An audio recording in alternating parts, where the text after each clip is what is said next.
On TV, on radio, and on your smartphone. This is Talk TV.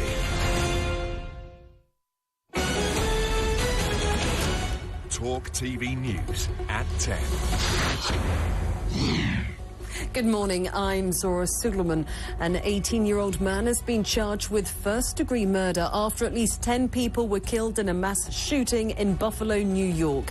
Peyton Gendron appeared in court charged with the attack, which is being investigated as racially motivated.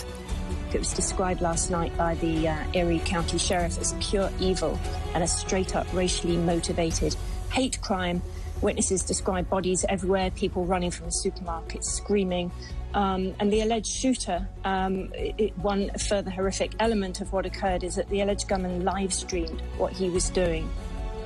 Ukraine has won Eurovision. They stormed into the lead in a symbolic show of public support following the country's invasion by Russia. Ukraine!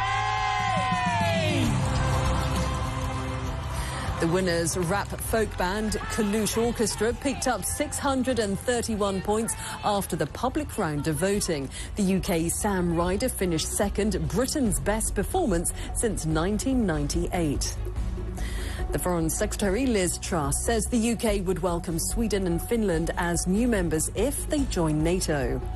We were very pleased to be joined by our friends Finland and Sweden. If they do apply to join NATO, the UK is strongly supportive of that. We're also working closely with the Ukrainians and the Poles and others to make sure that Ukraine has NATO standard defence. Sweden is expected to announce today if it will join, after Finland yesterday told Russia it would seek to become a member. Meantime, in Ukraine, the UK's Ministry of Defence claims Russian forces have now lost around a third of their ground forces since the start of the invasion. A woman who was killed along with her 3 dogs after being hit by a car in West London has been named by police. 41-year-old Olivia Riley from Suffolk had been walking her golden retrievers in Chelsea early yesterday morning. A 26-year-old man has been arrested on suspicion of causing death by dangerous driving.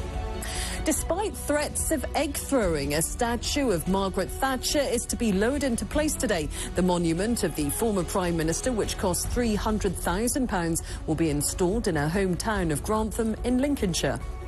And a Brit has come second in the final of the World Paperplane Championships. The competition saw 116 pilots from 60 countries whittled down to 30 for the final. And British aircraft designer Yi Cheng-sun lobbed his papercraft just over 57 metres. Now time for today's weather.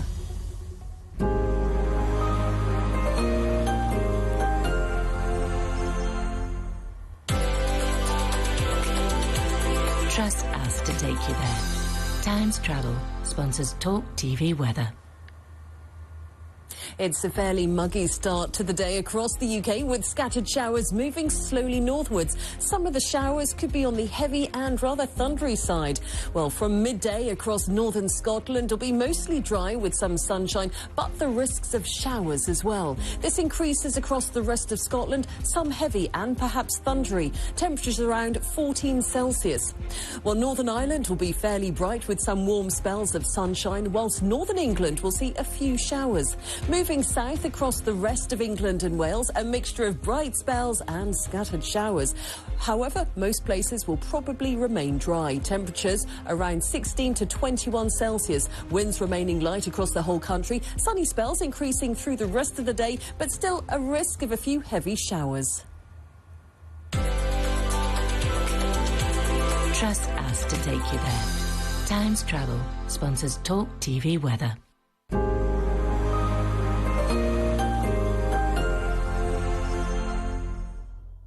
I'm Julia Hartley-Brewer, and this is the home of straight talking. What really makes me angry is injustice, when people don't get their fair shot at life, and some people get more than others just because they are there.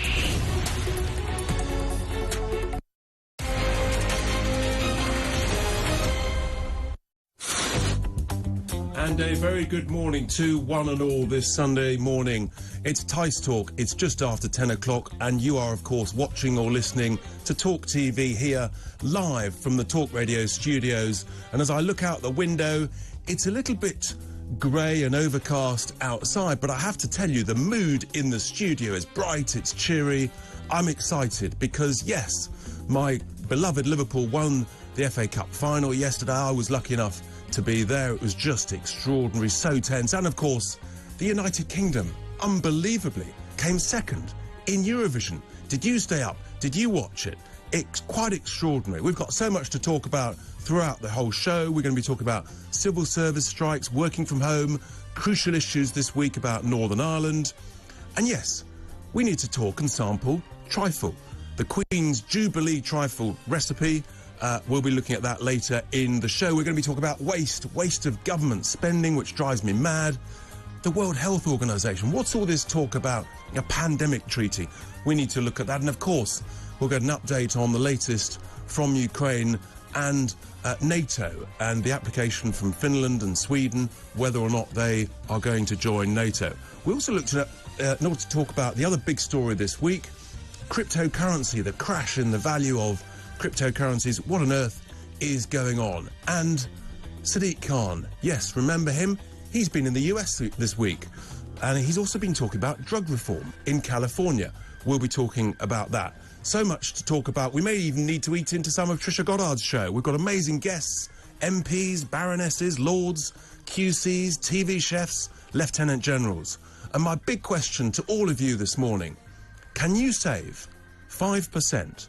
£5 in every 100 from your annual budget, either at work or at home? That's the big question, and you'll understand why I'm talking about that a little bit later. And I want your calls, please, 0344 499 1000, because you make for an interactive, interesting show. Or text us 87222, or tweet, of course, at Talk TV. So many ways to watch, to listen, to get in touch. Please stay with us. You're listening to Tice Talk here at Talk TV.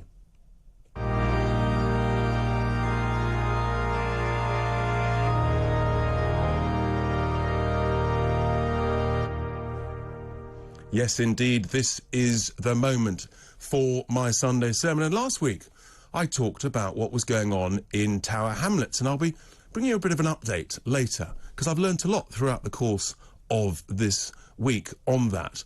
But this week, and you know, I want your views, and you can release your frustrations, your anxieties, and we can try and help through that. But this week, I want to talk about wasteful spending, government waste.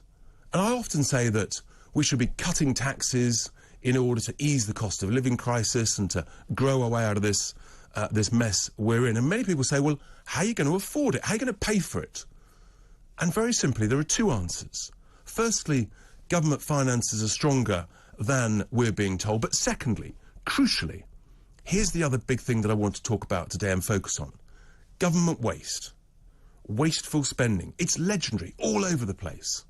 And I just want you to step back. Imagine the business that you run.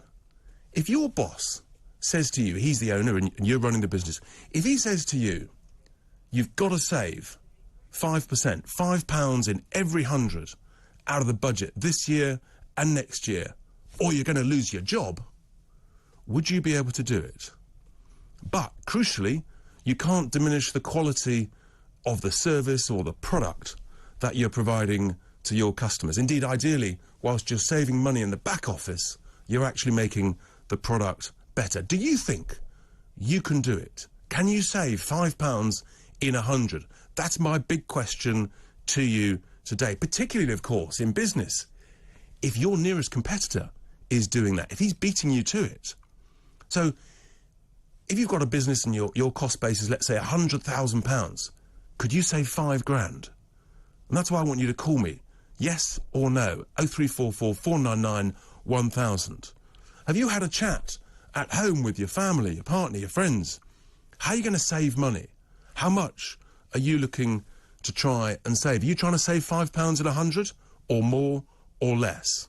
And what are you doing? Are you turning the heating down, the lights off, making less trips to see friends, or indeed the in-laws?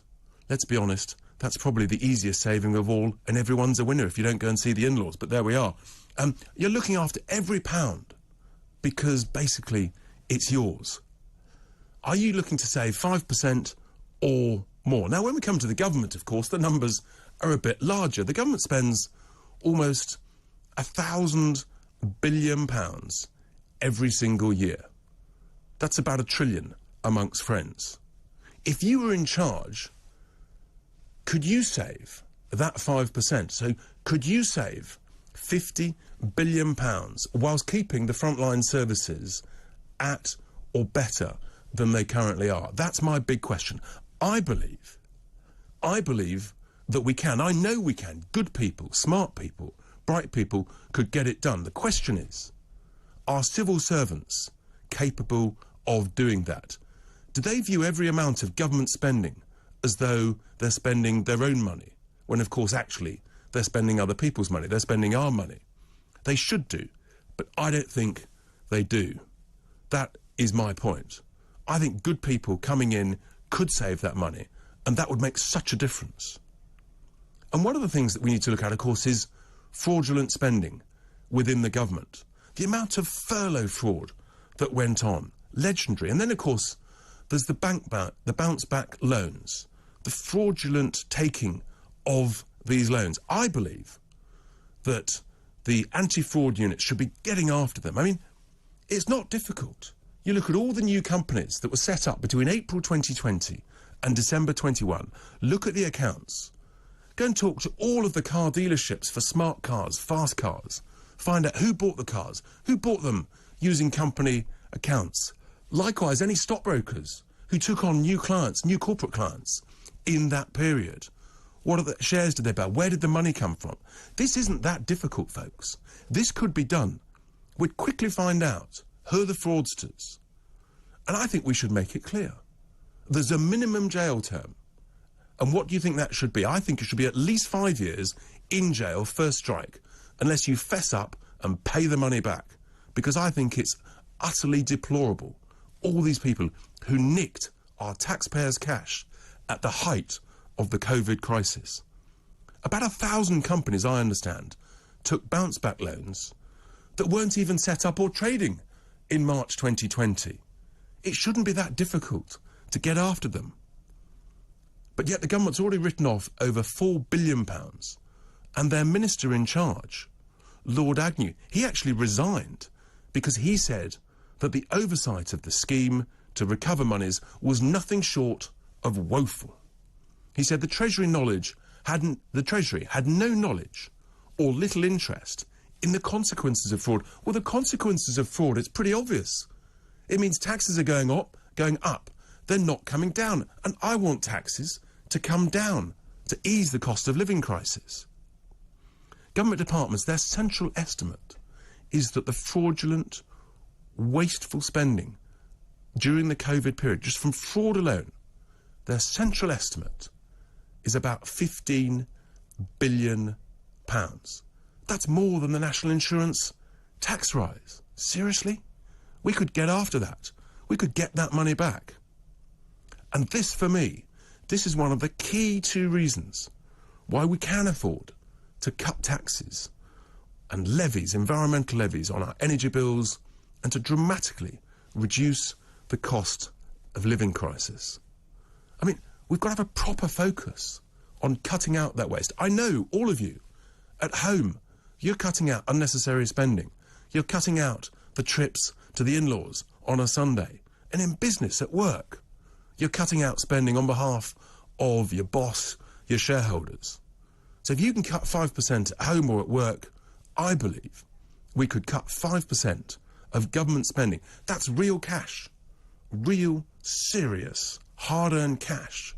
Taxpayers' money. 50 billion quid. It's hard to imagine it, and that's why I say just imagine £5 at home out of every 100. I believe we could do this. I believe the government finances are in good enough shape to cut government spending and to cut taxes. But maybe I'm wrong. Tell me what you think. You know the number. And here endeth my Sunday sermon.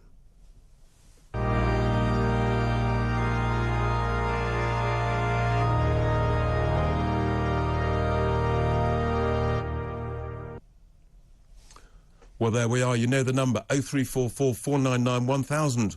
What are you doing to save cash at home or at work? Is 5% achievable? Am I being too optimistic? Or am I being a bit cautious? Could you save £7 in every 100? £8 in every 100? I want to know. And after the break, we're going to be talking to Daniel Boxall of the Taxpayers Allowance about this. Now, just before we go to the break, you'll remember last week we talked about Tower Hamlets, and I did ask Lutfer Rahman, the newly elected mayor, to come on the show, and he hasn't come back to me on that. I've been, understandably and probably quite rightly in a democracy, I've been attacked by some reporters in Tower Hamlets saying that I've got it all wrong and that he's going to do a fantastic job. I hope he does do a great job, but there are serious questions to answer, and that's why earlier this week I have written, as I promised to do, to the Electoral Commission, asking them to look at the serious questions that do need answering about the accounts, the income and the spending and the lack of declarations from this new political party, Aspire. And I've been contacted by residents in Tower Hamlets. Even in a taxi the other day, the taxi driver said to me, he said, "Thanks very much for your Sunday sermon. I'm a resident of Tower Hamlets." People have told me they never received a leaflet from Aspire. So I'm thinking, how did this happen? Did they just target specific certain people, certain communities, and deliberately ignore everybody else in the hope that they wouldn't realise what was going on, this new insurgent party? I want to find out, and that's why I want to keep hearing from you. Contact me directly. And as I say, I have written to the Electoral Commission about this, because I want answers. There might be perfectly legitimate answers. Fantastic, if there are. Let's hope he does a great job. Let's hope Lutfer Rahman cuts out wasteful spending, unnecessary spending of taxpayers' cash, because that's a real bugbear of mine at the moment. If he does, happy days. But let's find out, shall we? Let's really understand the truth of what's going on. You know the number, 0344 499 1000, or send us a tweet at TalkTV, or text 87222. And after the break, stay with us. We're going to be talking to the Taxpayers Alliance about wasteful spending and what we can do about it. You're listening to Tice Talk here on Sunday morning. It's Talk TV.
Welcome back to Tice Talk here this Sunday morning. And coming up this hour, we're going to be talking to Lieutenant General Ben Hodges about the latest in Ukraine and the update on the countries looking to join NATO. And we're also going to be talking to one of the union leaders from the Civil Servants Union about their concerns about what's going on with the government, looking to cut the number of civil servants and to get them back in the office, where I think they should be.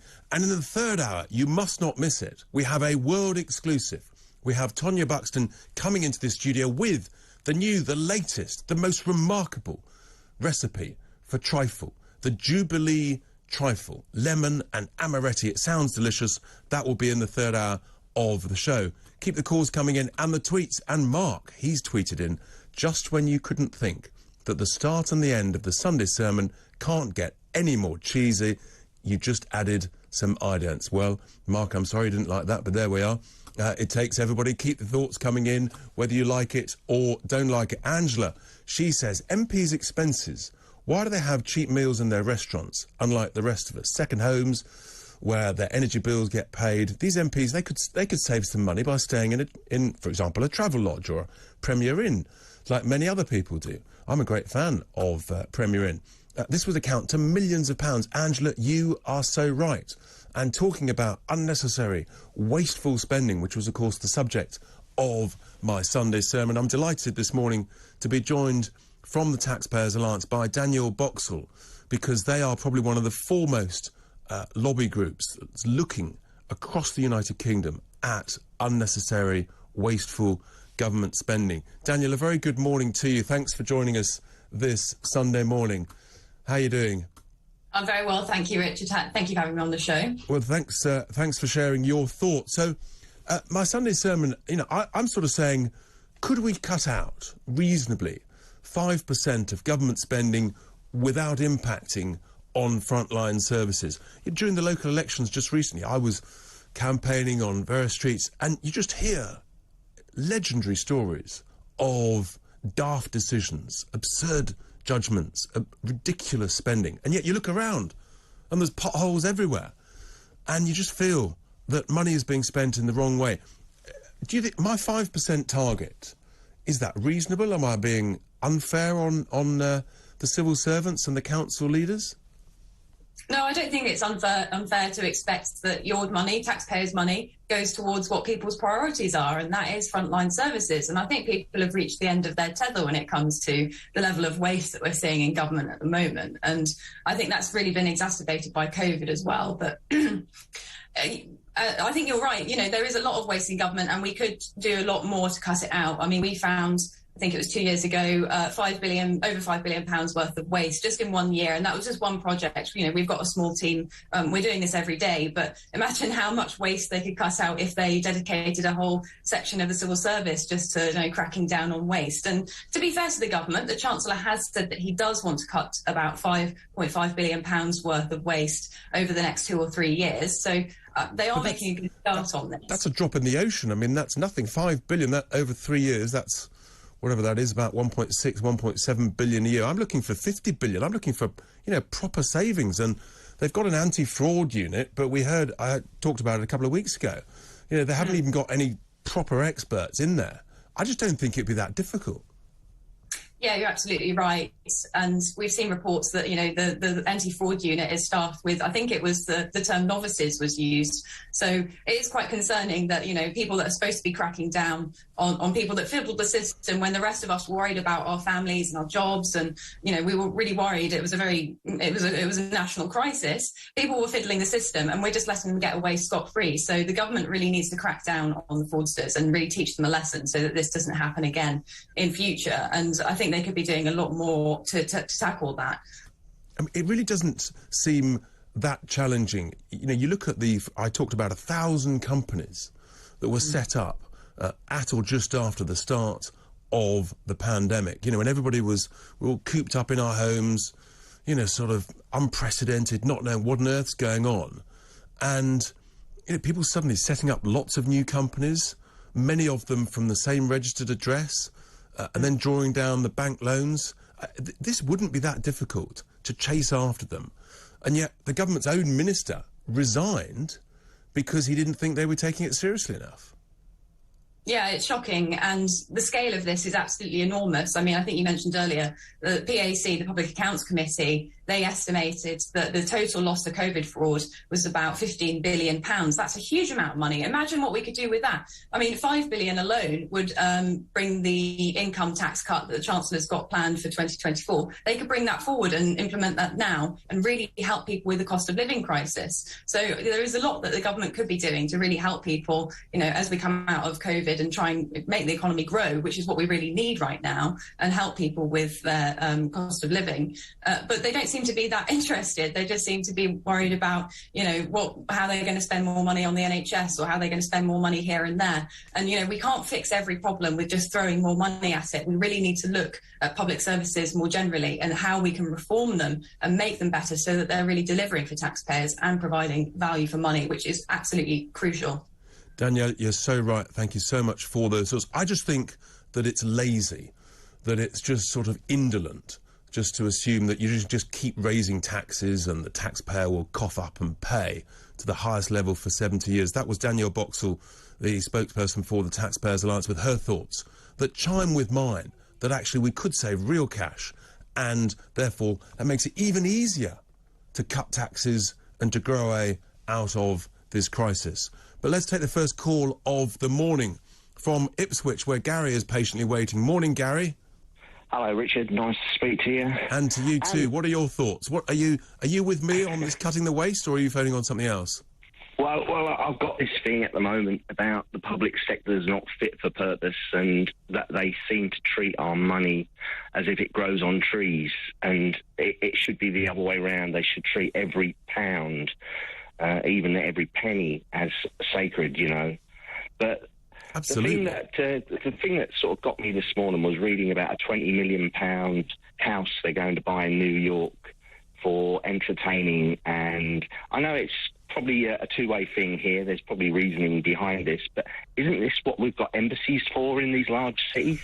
Completely. I read this story, and for those who haven't seen it, yes, apparently our ambassador to the UN wants to spend £20 million of our taxpayers' cash buying a big new house in New York so they can do a bit more entertaining and smoozing and, you know, cozying up to other ambassadors. Well, that's all very well and good, but apparently we've already got 3 houses in New York. And, of course, New York's not actually the centre of political decision-making in the US. That's in Washington, Gary. I know. It's frightening to think that we have actually got all these other buildings in place that we could use. My pet hate at the moment is roadworks and road closures. I've seen some tremendous projects going on over the last few years that have took years and years and years. And most of the time you never see anybody working at them, do you, Gary? No, and when they close a road at night, they have to close every single outlet onto that bit of road, and there's men sitting in vans, small trucks, doing nothing. Doing not enough. Gary, you are so right. Thank you so much for the thoughts. That's Gary from Ipswich.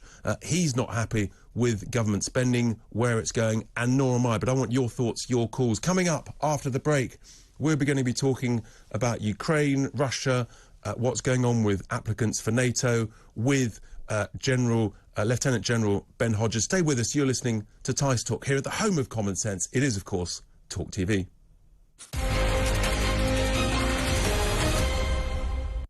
What gets too much airtime?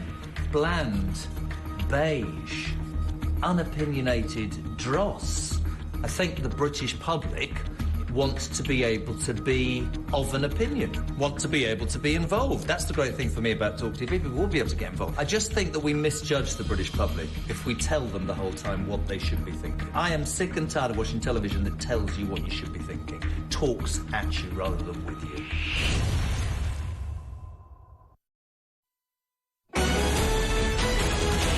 This is Talk TV News. Good morning, I'm Zora Suleiman. An 18-year-old man has been charged with first-degree murder after at least 10 people were killed in a mass shooting in New York. Peyton Gendron appeared in court in New York, charged with the attack, which is being investigated as racially motivated. It was described last night by the Erie County Sheriff as pure evil and a straight-up racially motivated hate crime. Witnesses describe bodies everywhere, people running from the supermarket screaming. And the alleged shooter, one further horrific element of what occurred is that the alleged gunman live-streamed what he was doing. Ukraine has won Eurovision. They stormed into the lead in a symbolic show of public support following the country's invasion by Russia. Ukraine! The winners, rap folk band Kalush Orchestra, picked up 631 points after the public round of voting, while the UK's Sam Ryder finished second, the country's best performance since 1998. The Foreign Secretary, Liz Truss, says the UK would welcome Sweden and Finland as new members if they join NATO. Sweden is expected to announce today if it will join after Finland yesterday told Russia it would seek to become a member. Meantime, in Ukraine, the UK's Ministry of Defence claims Russian forces have now lost around a third of their ground forces since the start of the invasion. And the World Paper Plane Championships have taken place with a Brit coming second. The competition saw 116 pilots from 60 countries whittled down to 30 for the final. And British aircraft designer Yi Cheng-sun lobbed his papercraft just over 57 metres. Well, that's all for now. We'll have more in half an hour.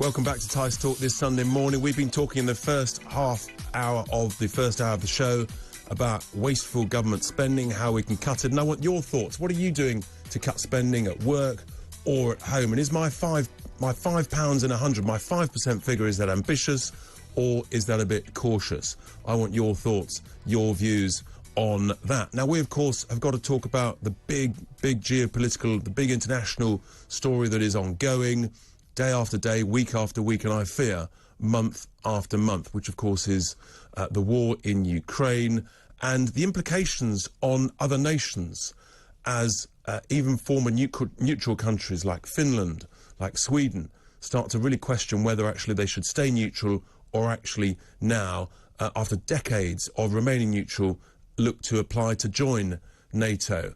In order so that we can provide that additional defensive alliance and comfort against the threats from President Putin. Well, I'm delighted to be joined this morning by the retired US Army Lieutenant General, former commander of the US Army in Europe, Ben Hodges, to talk about this further. Very good morning. Thanks for joining me, Ben, on Tice Talk.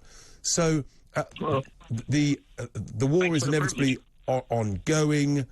We hear, daily horrors, and in a sense, this just feels like it's sort of grinding into a long, month after month war of attrition now. And I guess the question is, what may bring this war to an end? How does, in a sense, people talk about giving President Putin a ramp to get off this war? Is that possible, or is it, where do you see that? Well, first of all, thanks for the privilege to be on your show. I actually am much more optimistic than that, and I would make my assessment is that Russians are going to collapse by the end of this summer. They have so many problems, and these are the kind of problems that they cannot fix with just grabbing a new commander, or that can be repaired within a few weeks. From manpower shortages, soldier morale, leadership failures, logistics, on and on and on. The advantages that they had at the beginning, they have wasted them, and I don't anticipate them becoming all of a sudden effective at conducting joint operations that would integrate air, land, and sea effectively. And at the same time, Ukraine gets better logistically each day. They don't have a manpower shortage. Now, I'm a realist. The next few weeks are going to be very tough because we are right at this point where Ukraine is running low on the necessary artillery and rocket ammunition. And all the stuff that we, the West, are providing is only just now really starting to get there. But I guess that's why I'm saying, war is a test of will and it's a test of logistics, and it gets better for Ukraine in both categories. So that's absolutely critical, because we hear these sort of grand statements from political leaders like President Biden, like Boris Johnson, that they're sending more money and more weapons and logistics. But are you saying that obviously it takes time for those weapons to actually get to the front line? That's only really just happening now, is it? Yeah, of course there were some things like the very effective anti-tank systems that U.S. and U.K. have been providing, and Stinger, but the big stuff, the artillery, the hundreds of thousands of rounds of ammunition, these kind of things. And the reason is there's no bad people involved, but you don't have a distribution network inside of Ukraine that's accustomed to this kind of a load, and obviously it's under pressure from the demand, but also from the Russians. Is it more likely then, and is it more likely therefore that Russia's logistics, their ability to supply missiles and ammunition, would actually fall behind and struggle even more than supplying the Ukrainian military? That's exactly what I believe. Partly because sanctions are helping. They cannot replace the precision munitions anymore because the components that are needed, many of the components came from outside of Russia. So there's that aspect of it. There was some speculation that, like, okay, the Russians they're pulling everybody out. They're going back to the eastern end of Ukraine. The supply lines will be shorter, blah, blah, blah. But it's still a rotten logistics system. If that's the case, then what is Putin's way out? How does he not be seen to be humiliated in front of the Russian people if he's going to, as you think, really struggle as the summer goes on? Yeah. Well, look, this is a very important question, and not everybody agrees with me on this, but I don't give a damn about him saving face. I mean, this entire thing is his fault. The entire thing is his fault. And I get it. I mean, I live in Germany. People are like, come on, we've got to get to a ceasefire. We've got to give them an off-ramp so that this doesn't escalate. And I think, actually, if we don't completely crush them now, this is a generational opportunity to make sure that Russia cannot threaten its neighbors anymore. And it doesn't require any of us going inside of Russian sovereign territory, but giving the Ukrainians what they need to crush the Russian land forces in particular, but also their Black Sea fleet. Give the Ukrainians the ability to do that. And look, Putin doesn't deserve. It's not our job to help him save face. Of course, no, absolutely. Murdering people. That it is absolutely not our job. But equally, my concern is that in desperation, he might essentially use bigger and ever more lethal and horrific weapons if he's seen to be losing. Yeah. That's my concern. And it's a legitimate concern, and I don't dismiss the seriousness of the threat. I guess where I come down on this is that I don't believe he will actually do that. They have the capability, and he has no humanitarian streak in him, but there is no battlefield advantage, zero battlefield advantage for Russia to use any kind of nuclear weapon. And they can't destroy Mariupol any more than they already have. No, the only reason he would use a nuclear weapon would be to cause members of the alliance to say, oh, shit, we don't want to do this anymore. And let's just talk about NATO. Let's just talk about NATO, because we've now got Finland and Sweden seemingly about to apply to join NATO. The UK has offered a defensive pact in the interim, but clearly every nation in NATO, every member of NATO, has to give unanimous consent to new members. And there's question marks about Turkey.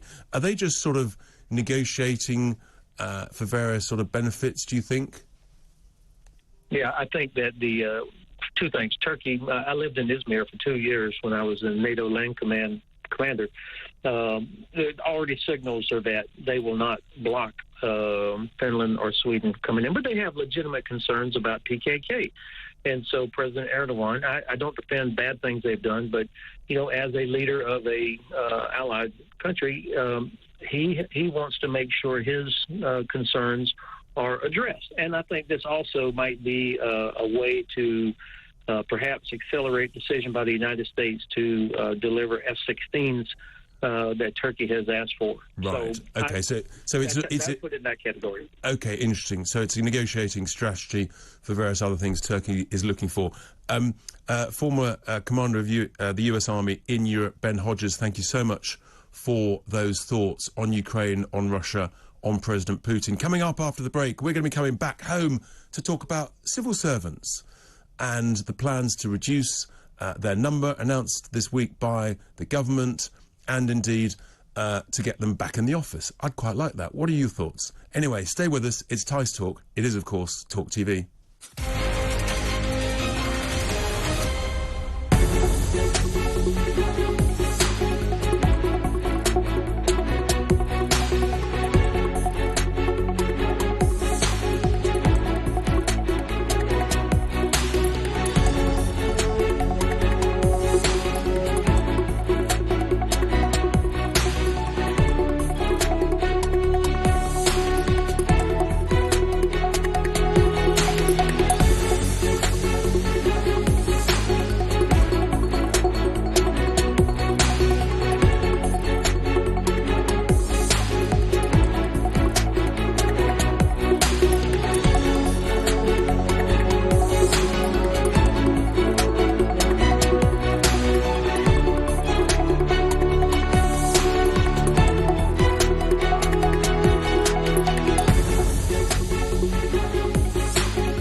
Welcome back to Tice Talk this Sunday morning. Well, we've been looking at wasteful government spending, what the government should and could be doing in order to protect frontline services, but also saving taxpayers' cash so that we can invest in tax cuts to help the cost of living crisis.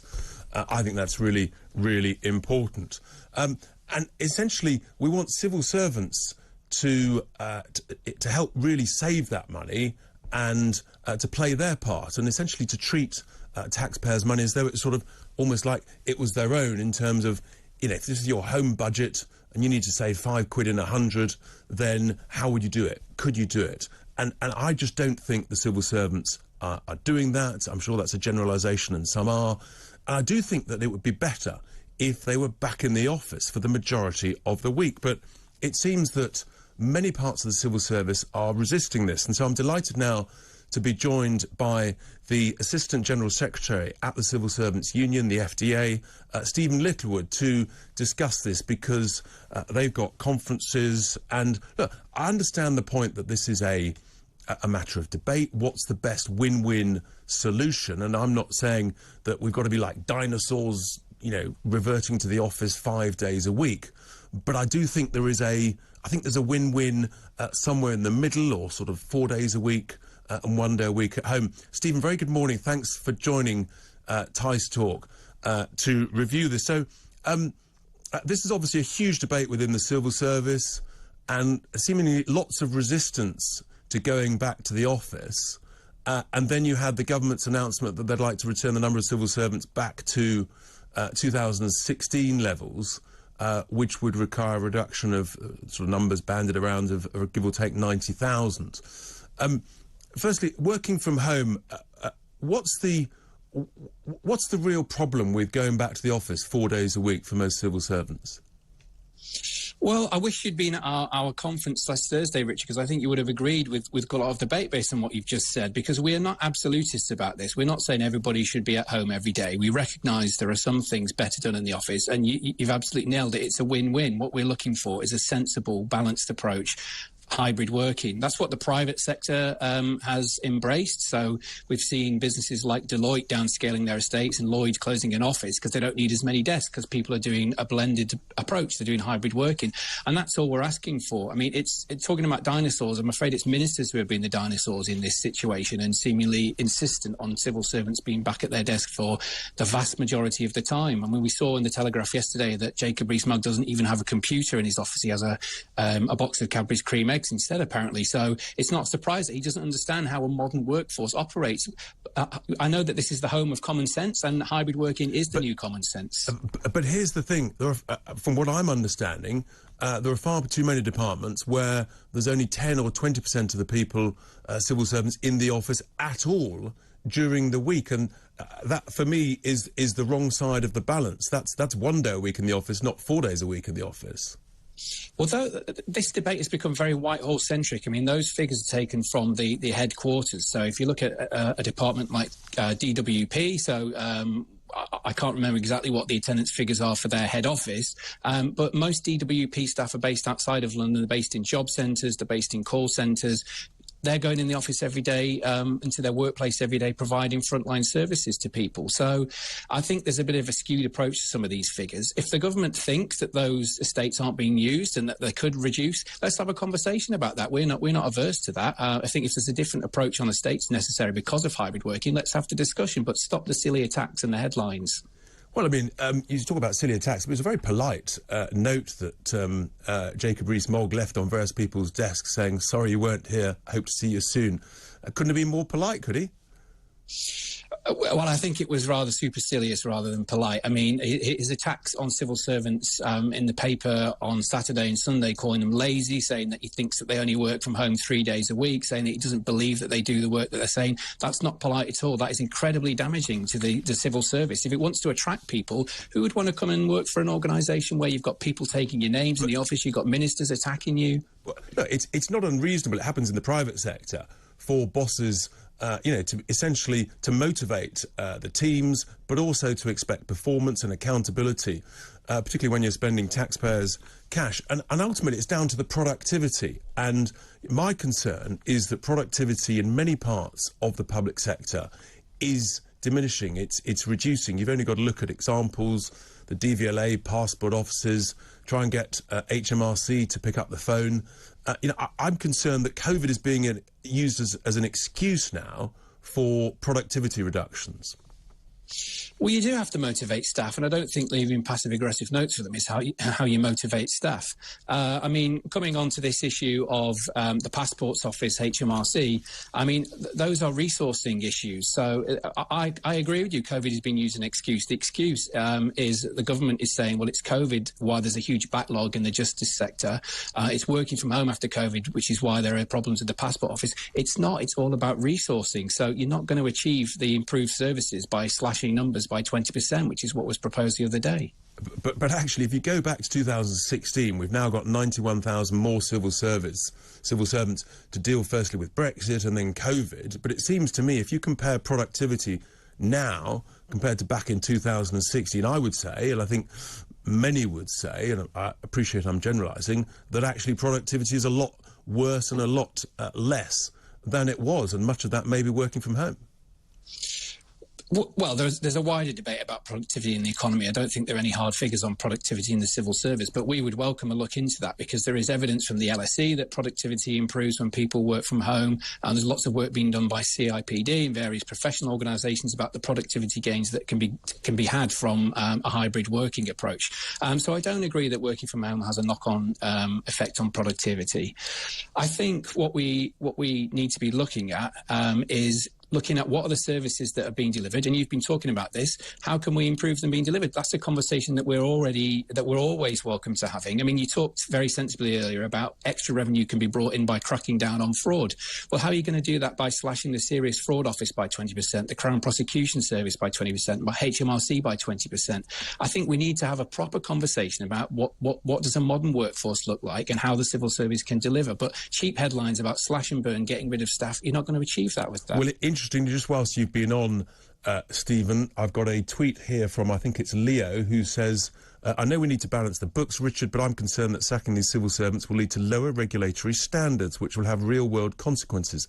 Is this the case, or are many of these civil servants symptomatic of a bloated state? What are your thoughts on that interesting tweet?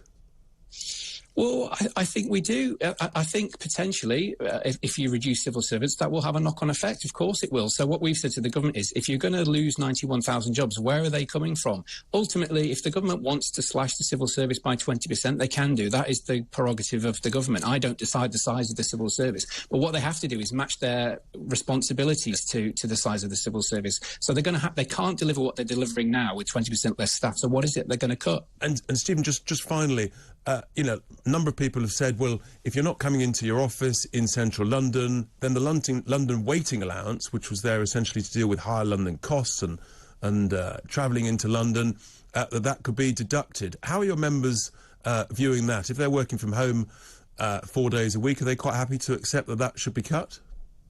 Well, London waiting doesn't just reflect commuting costs. London waiting reflects the higher cost of living in London. That obviously haven't changed. We've got a cost of living crisis at the moment. As I've said, quite a lot of those London-based staff are going into the office, you know, not 5 days a week, of course, but they are regularly going into the office to have those meetings. If the government wants to extend the opportunities available outside of London, we would welcome that. We've supported that at our conference. But again, hybrid working is part of that. Even pre-pandemic, hybrid working was baked into the Places for Growth agenda, which is all about levelling up, creating new jobs outside London. So we would support that. But again, let's have a proper conversation and stop the cheap attacks. Stephen, thank you so much for your thoughts there. That's Stephen Littlewood, who's the Assistant General Secretary at the FDA.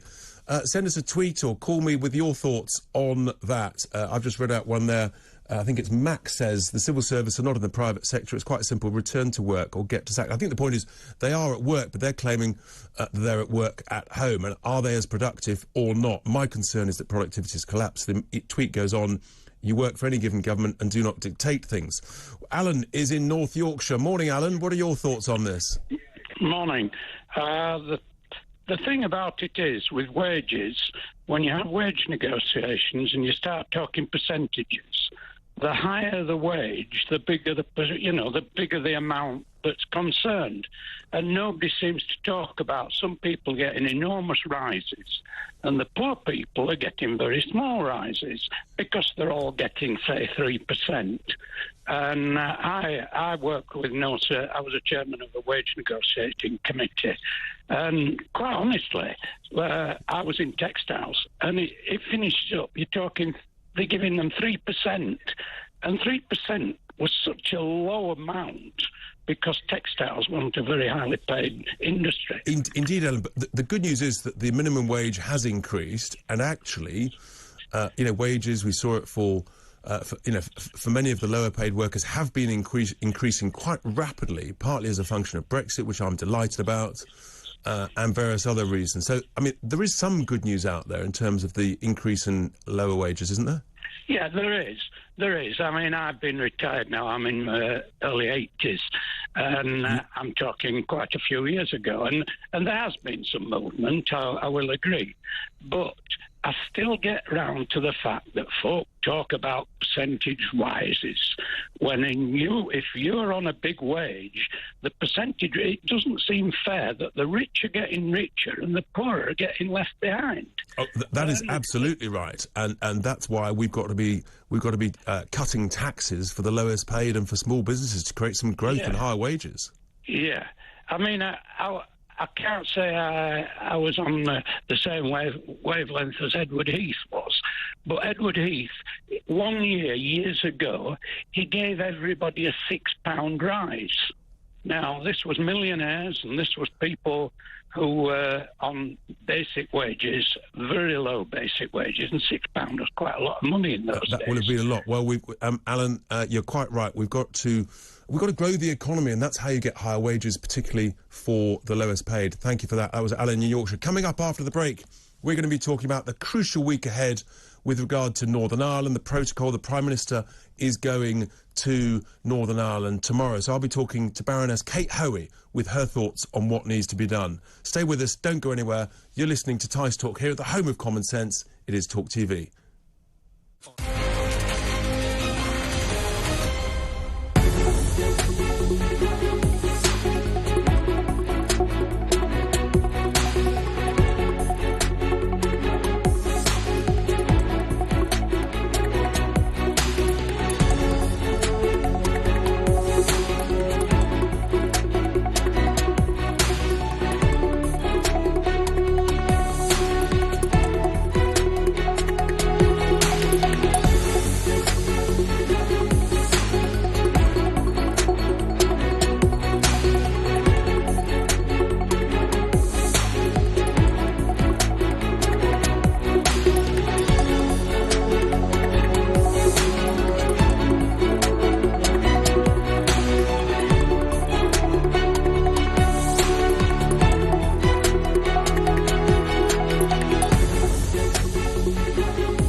On TV, on radio, and on your smartphone. This is Talk TV.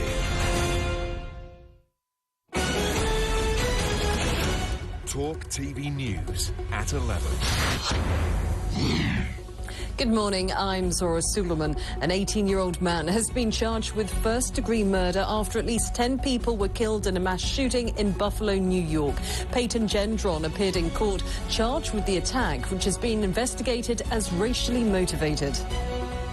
It was described last night by the Erie County Sheriff as pure evil and a straight-up racially motivated hate crime. Witnesses describe bodies everywhere, people running from the supermarkets, screaming. And the alleged shooter, one further horrific element of what occurred is that the alleged gunman live-streamed what he was doing. The Foreign Secretary Liz Truss says the UK would welcome Sweden and Finland as new members if they join NATO. We were very pleased to be joined by our friends Finland and Sweden. If they do apply to join NATO, the UK is strongly supportive of that. We're also working closely with the Ukrainians and the Poles and others to make sure that Ukraine has NATO standard defence. Sweden is expected to announce today if it will join after Finland yesterday told Russia it would seek to become a member.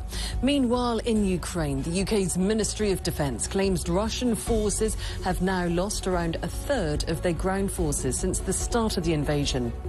And in more positive news for Ukraine, the country won last night's Eurovision in a symbolic show of public support. Ukraine! The winners, rap folk band Kalush Orchestra, picked up 631 points after the public round of voting. While the UK's Sam Ryder finished second, Britain's best performance since 1998. A man has died after a collision involving a Bugatti sports car and an ambulance on blue lights. Police say a man in his 50s was pronounced dead at the scene, but have not said which vehicle he was travelling in during the crash on the A6 in Bedfordshire. Well, just 2 hours after it was lowered into place today, eggs have been thrown at a statue of Margaret Thatcher. The monument of the former Prime Minister, which cost £300,000, has been installed in a hometown of Grantham in Lincolnshire, despite 13,000 threats of egg throwing and graffiti. And a Brit has come second in the final of the World Paper Plane Championships. The competition saw 116 pilots from 60 countries whittled down to 30 for the final. Well, British aircraft designer Lee Chang-sun lobbed his paper craft just over 57 metres. Well, now time for today's weather.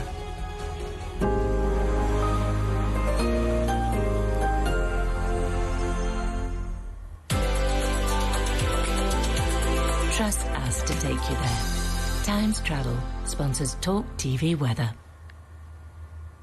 It's a fairly muggy start to the day across the UK, with scattered showers moving slowly northwards. Some of the showers could be on the heavy and rather thundery side. Well, from midday across northern Scotland, it'll be mostly dry with some sunshine, but the risks of showers as well. This increases across the rest of Scotland, some heavy and perhaps thundery. Temperatures around 14 Celsius. Well, Northern Ireland will be fairly bright with some warm spells of sunshine, whilst Northern England will see a few showers. Moving south across the rest of England and Wales, a mixture of bright spells and scattered showers. However, most places will probably remain dry. Temperatures around 16 to 21 Celsius. Winds remaining light across the whole country. Sunny spells increasing through the rest of the day, but still a risk of a few heavy showers. Trust us to take you there. Times Travel sponsors Talk TV Weather.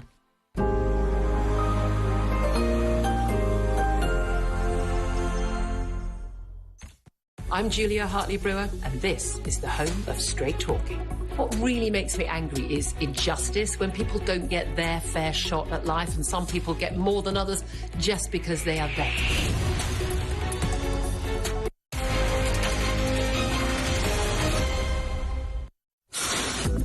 Welcome back to Tice Talk here this Sunday morning. We have cruised into the second hour of my show, and the tweets are coming in thick and fast about working from home, about the civil service, about how to save money. I'll get to some of those later. Keep them coming, keep the calls coming. But now we need to talk about another massive, massive issue for the United Kingdom, one of the most important, because tomorrow the Prime Minister is reportedly going to be going to Belfast in order to try and help resolve the problem with the Northern Ireland Protocol. The DUP have refused to join the Stormont executive because of the challenges of the protocol and the massive impact that it's having. And so I'm delighted now to be joined by Baroness Kate Hoey to talk about this issue and actually what the solution is and what the Prime Minister really should do. Kate, a very good morning. Thanks for joining us this Sunday. So another massive week in Northern Ireland. I mean, it feels like you and many others have been talking about Article 16, the protocol, for months, if not years now. Are we approaching sort of the final decision point for the Prime Minister this week? Well, there's no doubt about it that the elections in Northern Ireland have brought things to a head, because the Democratic Unionist Party made it very clear that they would not go into government. In other words, they wouldn't restart devolution in Stormont unless the protocol had gone. You know, we've been warning for a very long time that actually something had to happen sooner. And even a year ago, well over a year ago now, the government itself, in its command paper, accepted that the criteria to use Article 16 had been met.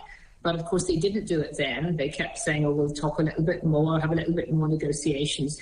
And now I think, quite frankly, it's too late for Article 16, because all Article 16 does now is put us back into more talks. And the European Union has made it very clear that they're not prepared to widen the mandate of Sebastian, because that's what the mandate, and they're not going to change anything. And I think Liz Truss herself said last week that, you know, things were coming to a head. So who knows? And I'm not sure what usefulness it will be for the Prime Minister to come to Northern Ireland and meet the parties unless he's seriously going to do something. And there are rumours that he's preparing to invoke Article 16. He's obviously the suggestion that he's under pressure from Liz Truss. He's also under, Kate, a lot of pressure from Lord Frost, who obviously was in his government, who resigned from it, not explicitly over the protocol, that of course Lord Frost was very heavily involved in negotiating, but actually Lord Frost is really now saying it's time to serve Article 16. That must be quite uncomfortable for the Prime Minister. Well, I think Lord Frost even going further and saying more or less that what I've been saying and others have been saying, we do need legislation now to take the United Kingdom, give the United Kingdom back control of its own territory. I mean, you have this ridiculous situation where Northern Ireland, everyone in Northern Ireland has to see Great Britain as a third country, as a foreign country. I mean, that is just a complete nonsense that we could have ever got ourselves into that situation. It is completely unacceptable. So help my viewers and listeners, please, in terms of this talk about using domestic legislation to override the protocol.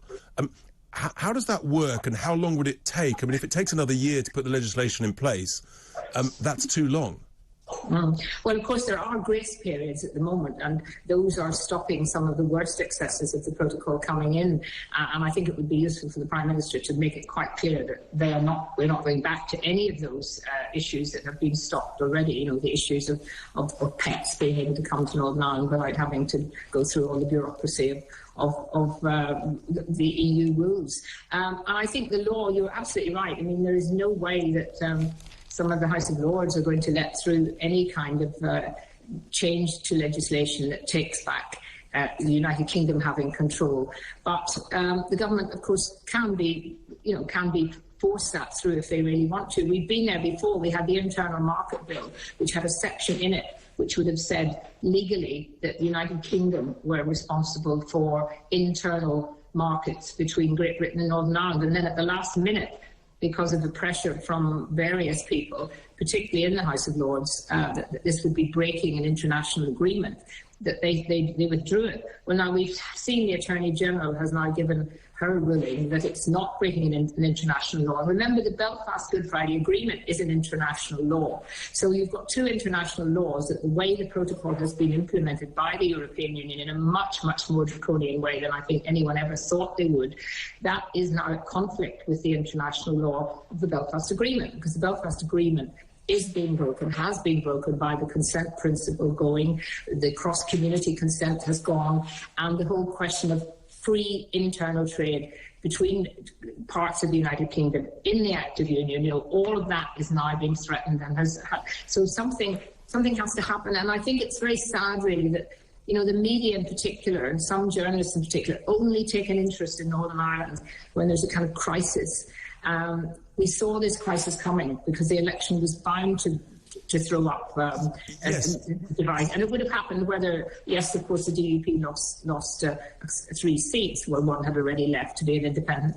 But Sinn Féin actually didn't end up with any more seats. It's just they happen to have the most seats, therefore they get the First Minister role. And this is not about who's First Minister or who's Deputy, because they both have the same power. It's about the promise that the DUP gave to say, and the traditional unionist voice under Jim Allister, a former MEP, who said very clearly, we cannot go into Stormont and implement something that we're totally against. And of course, ministers in Stormont have to implement the protocol. I think what really frustrates so many people across the UK, Kate, is that, in a sense, the Prime Minister he's got I think, a 78-seat majority.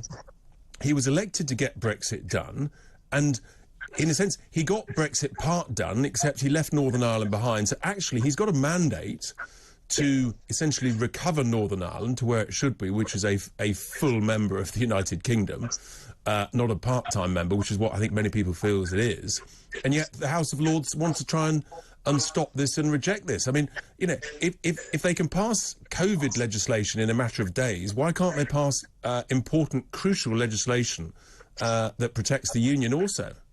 Well, they can, Richard, and you know very well, as we did rallies all over the country in the referendum, that there was never any suggestion that Northern Ireland wouldn't be allowed to leave and would have to stay in under EU rules and customs. It is a complete nonsense. But unfortunately, what happens, we get huge pressure from the Irish government, we get huge pressure from the Americans, we get huge pressure from the European Union, and up until now, we have kind of rolled over, as if we're no longer able to make our own decisions about our own country. So I think Liz Truss has been much tougher, and I hope that she means what she says, and I hope that we will actually now make it very, very clear to the European Union, you have refused to see the damage this is causing to the Belfast Agreement. You talk about the peace process, it being so important. We've ended up in a situation now where if you won't move, then Boris Johnson, the Prime Minister, they have to move. And here's the thing, many people in government, and I think in Number 10, are saying, well, now's the wrong time because of the Ukraine crisis. I would argue exactly the opposite. Now is the perfect time because the UK, I think, brilliantly has taken the top table on the world stage, leading the unity to help and support Ukraine. Now's the time to say to the rest of the EU, we mean business at top table, but by the way, we've got to protect domestic matters as well. Absolutely. The United Kingdom has never been more popular in many of the Eastern European parts of the European Union. We saw that last night, actually, doing so well in the Eurovision Song Contest was probably a lot down to Ukraine as well, and Boris getting 12 votes from Ukraine. So I think you're right. I think this is the time. It's such a tiny little bit of trade that they're trying to protect going across the border.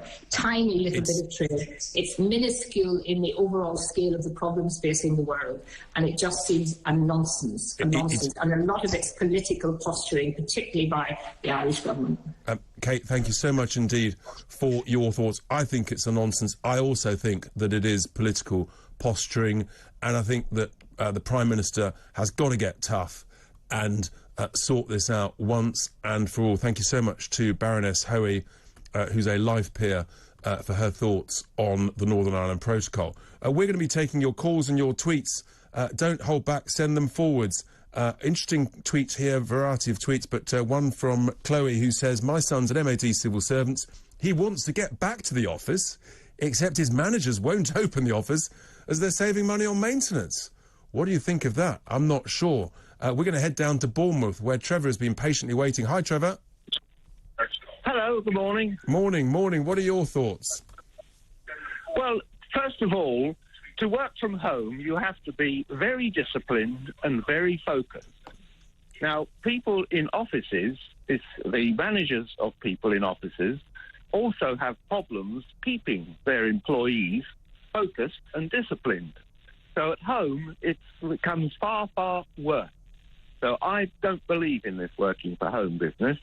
The second thing is there are millions and millions of people in this country that don't have the luxury of being able to work from home because their job doesn't allow it. So why should these people be privileged over those that can't?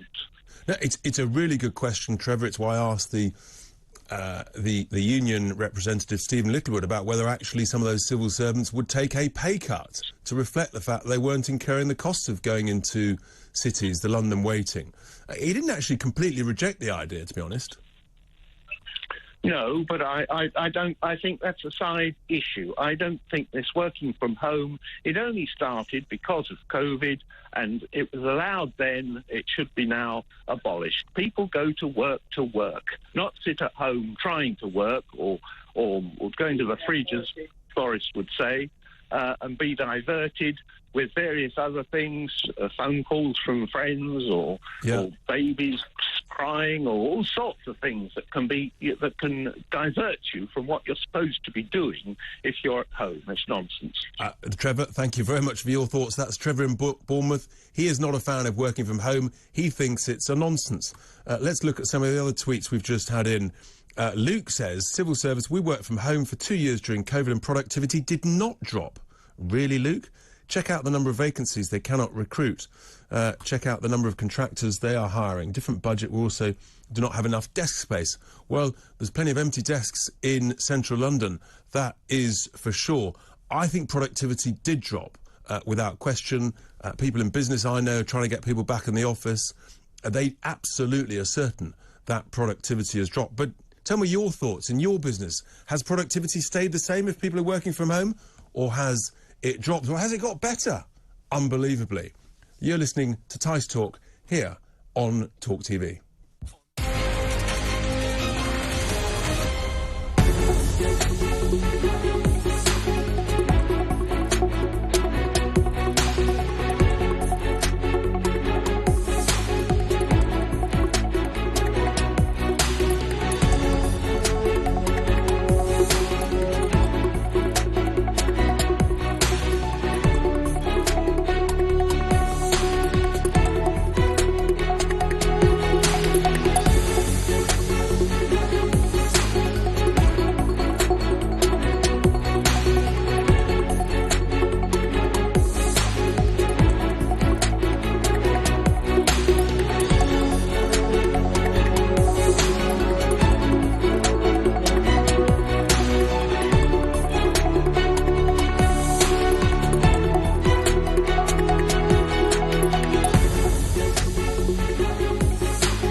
Welcome back to Tice Talk here in the second hour. We've got so much to talk about, and we're shortly going to be joined by Lord Ridley to talk about something that seems to be creeping up on us, which is the possibility that the World Health Organization is looking for some form of international treaty or pact that we all sign up to as to how to deal with future pandemics, future health emergencies. I think that's fascinating. There's quite a lot of talk about this on Twitter, and the last thing in the world, in my view, we need is to be bound in by some international body as to how we should respond, because actually, what happens if they get it wrong? And we know that the World Health Organization did get many things wrong during the pandemic, and we also know that, unfortunately, they are too much, in a sense, almost in the pocket of China. And so we're just getting Lord Ridley on the line now. Meanwhile, talking about the civil servants, various messages come here, but one from Phil, important to look at balance. Phil says, I'm not an advocate for work from home. However, I applied online to renew my driving licence. This is miraculous. The DVLA excelled themselves, and I got my new licence in less than a week. That is absolutely, I mean, that's great to hear. I'm fantastic. What I want, though, Phil, is everybody to get their driving licence in a week. I don't mind paying. If we get great service from the public sector, then people don't mind paying for it. But at the moment, far too often, people are waiting months and months for different licences, different passports, and the like. So that was a message from Phil. Meanwhile, Mr. Grumpy, I suspect, may not have the same positive attitude. Mr. Grumpy says, don't let the government fool you. It's nothing to do with productivity. It's all about them wanting us to spend more on fuel, on public transport and sandwiches to bring in taxes. It's all about the money. Always follow the money. Well, funny, I often use that expression, always follow the money. And it's true to an extent, but I think, you know, productivity is absolutely vital. I really do feel that. Meanwhile, there's some great names of some of these Twitter handles. Furious Apollo, Furious says, this idea that everyone working from home are lazy comes from a place of jealousy. I've been working from home for 2 years and nothing has changed in terms of productivity. It's actually much better because you don't have a constant irritating flow of people talking nonsense. Well, there we are. That's a different view. So I'd like to know, Furious, are you in the office at all? But what about that brainstorming, that sharing of great ideas? And I think that moral responsibility also of helping younger people start, you know, as they get into the world of work, they need to hear that experience, that banter, that sales technique, that ability in order to, as I say, to brainstorm, to come up with good ideas, bad ideas, mad ideas, and then learn how actually to analyse them and get rid of them. Anyway, thanks for that. Just looking whilst we wait for Lord Ridley. Now, Michael here, he says, all my golf pals tell me that their golf courses are clogged up during the week. That sounds like a hard life. With working-age young men playing on their own. We believe that many of them are civil servants working from home. Well, there we are. We're really getting a very big cross-section of people with different views on that. We've got a caller from Plymouth, Paul. Morning, Paul. Morning. Morning. What are your thoughts on working from home or anything else? Well, yeah, working from home, that's an easy cop-out, in my opinion. It's, that's just me. I can't tell you exactly what I really feel because I'm not politically correct. I'm of an age of, I'm a white man, 65 years old. I fall into all those categories. But I was phoning about, you're talking about the government saving money? Yes. How do we save 5% or more? What are your thoughts? Yeah, get rid of the House of Lords for a start. Sort out the foreign aid budget. Let's not ring fence it. Yeah, help people, but you know, don't spend it all. Do you know what I mean? You got to prioritise. And sorry, Alexa, stop. Sorry about that. Oh, classic. Alexa's coming up with some ideas in the background how the government could save money. I love it. Absolutely fantastic, Paul. And, it's just, and as for the NHS, I'm sorry, but a lot of people, I mean, I was a cleaner in the NHS, so you get to see a lot of things that, you become invisible, you know what I mean? And, unfortunately, you've got to get business people in running these places. Because, I agree, Paul. That's what I'm trying to do. Paul, thank you very much for your thoughts, your suggestions there.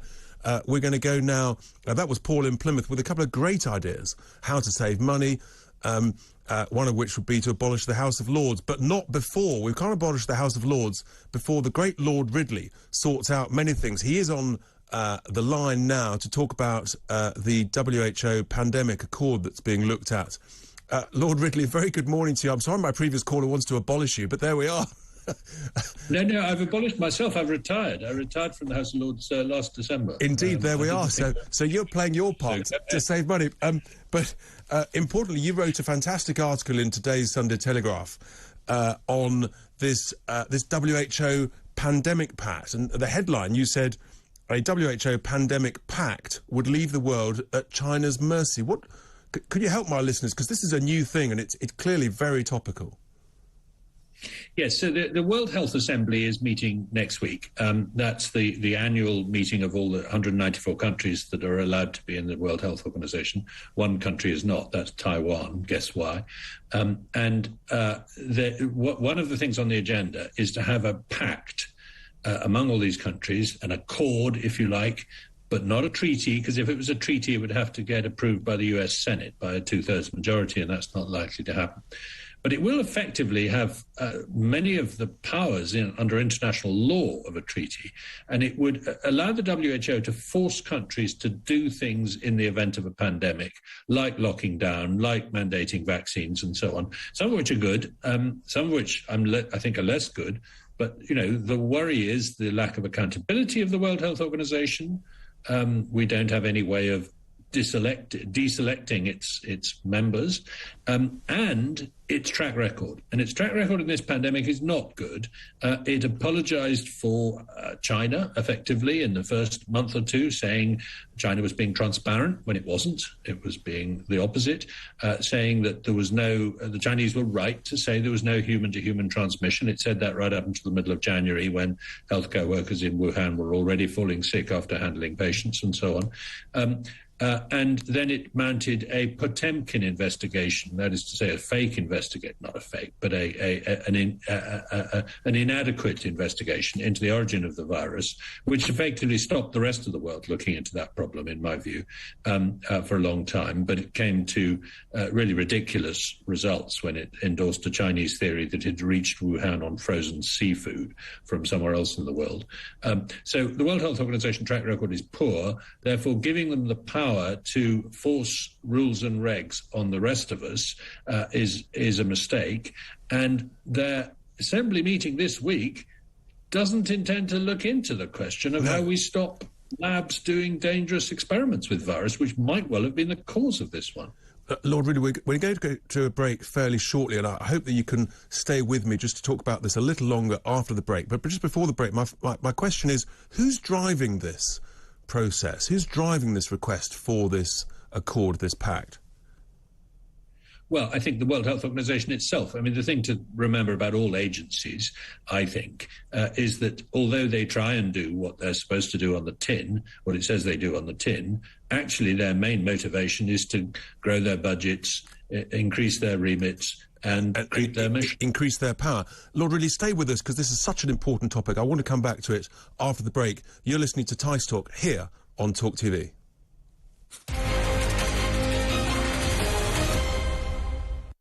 What gets too much airtime?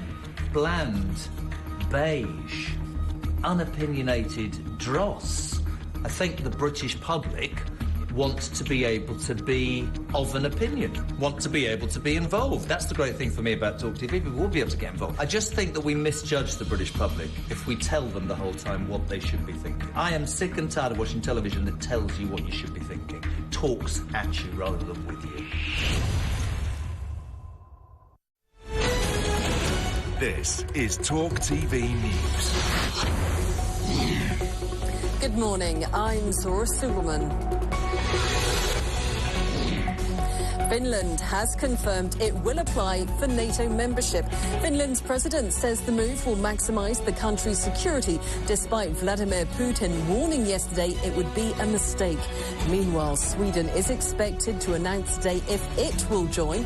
And earlier, the Foreign Secretary Liz Truss said the UK would welcome Sweden and Finland as new members. We were very pleased to be joined by our friends Finland and Sweden. If they do apply to join NATO, the UK is strongly supportive of that.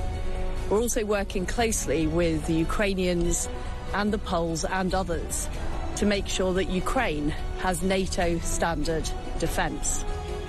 In positive news for Ukraine, the country won last night's Eurovision in a symbolic show of public support.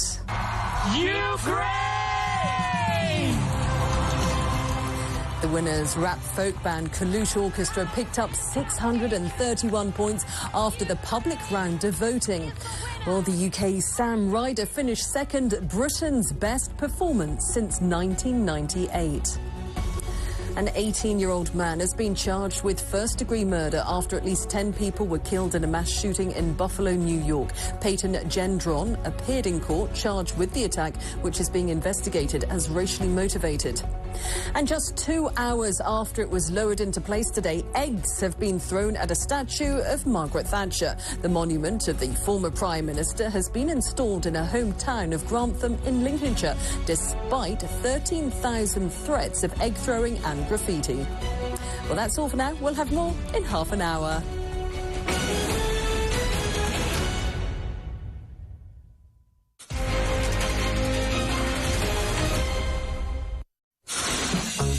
Welcome back to Tice Talk on Talk TV, and we're talking to Lord Ridley about this WHO pandemic pact, or potentially a treaty, that is going to be talked about next Sunday. Lord Ridley, thanks for your thoughts on this. What's the likelihood that the Prime Minister is going to sign up to this? And then what does legally that actually mean? Well, I don't know. I'm not privy to the government's thinking on this, but I think all the indications have been that they do support the World Health Organization pact in principle, and they say that that's the kind of way they want to go.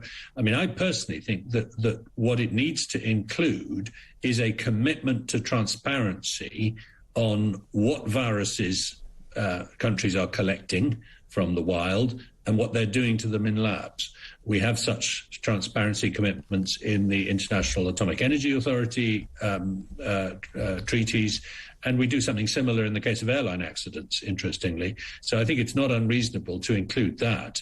But I've talked to government ministers, and they say, yes, that should be in it. But I see no sign that it is, and I think China wouldn't allow it to be in. And it has a huge amount of influence over the WHO. So that's critical, because you're putting forward some really constructive, sensible suggestions as to what should be in it. But equally, we're all concerned about the influence of China, and as a sovereign nation, we've got to have the flexibility to make the right health judgments and lockdown judgments for our own nation, and show the sort of courage that in my view, Sweden showed.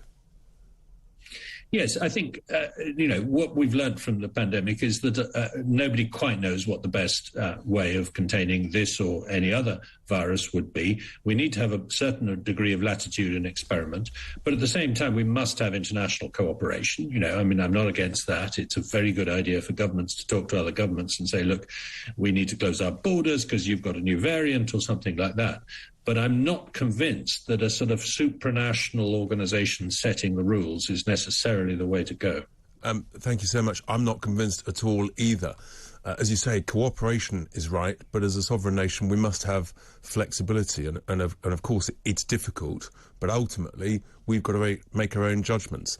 Lord Ridley, thank you so much for your thoughts there, following on from his article in today's Sunday Telegraph. If you haven't read it, get a copy online somehow. Make sure you read it. It's really important. We have to talk about this stuff. We have to know what is going on. Lord Ridley, of course, peer and author of Viral, The Search for the Origin of COVID-19.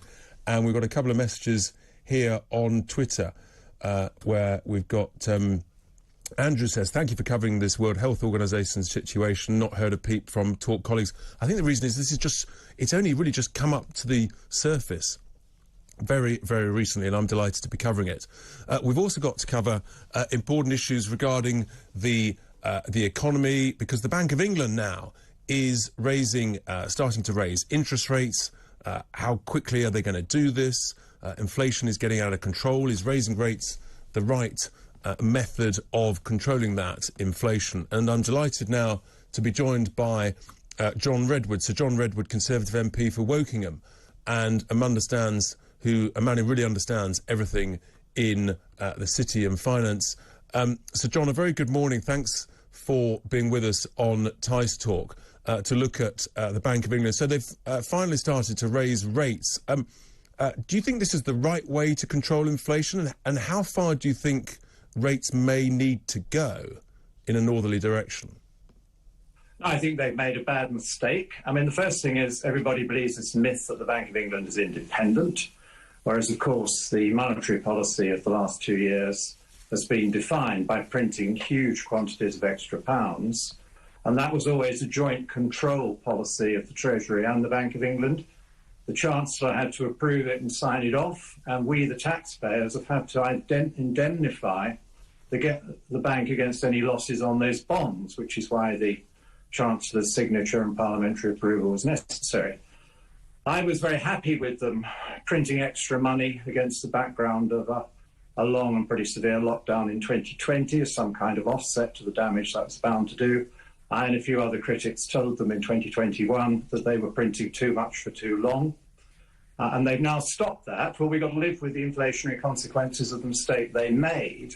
I'm now warning them that if they go too far, too fast with rising interest rates, at the same time as the Treasury is sandbagging the economy with needless tax rises, we will have a recession. Indeed, the Bank of England is beginning itself to forecast a recession. So I want the Treasury and the Bank to sort out a joint policy which works. I want the Treasury to immediately cancel all the tax rises they're putting in.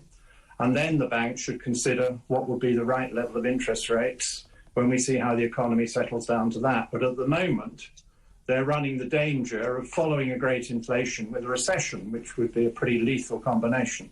I think it really would, and I don't think there's been enough coverage of the Bank of England's sort of forecast for next year that there's a recession. The more they raise rates, the more they're going to actually accentuate that recession. And that's completely at odds with, of course, the OBR's forecast at the time of the budget, when the economy was going to grow modestly next year, as opposed to being in a recession. Well, indeed. I mean, the Office of Budget Responsibility, close to the Treasury and the Bank of England have had 5 years of lamentable forecasts. They were very negative on Brexit, and they got all that wrong.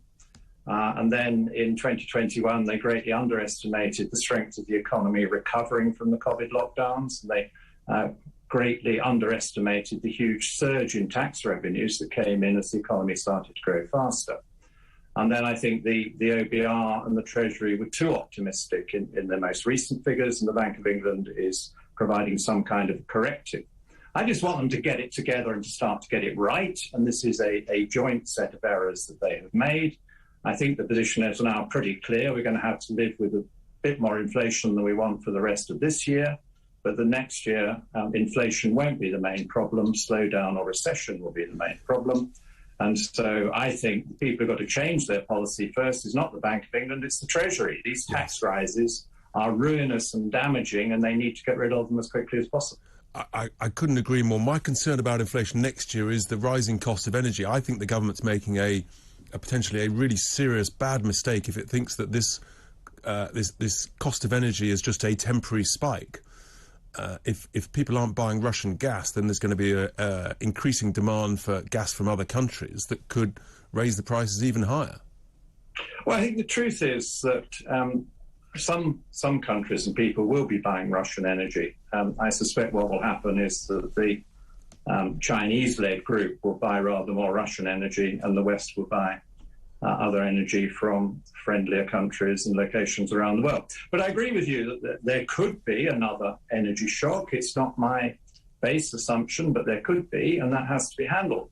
What I'm suggesting there, and the government now seems to be moving in the direction of my and others' suggestions, is that we just need to extract a lot more of our own energy and put in more of our own capacity. And some of this could be done quite quickly.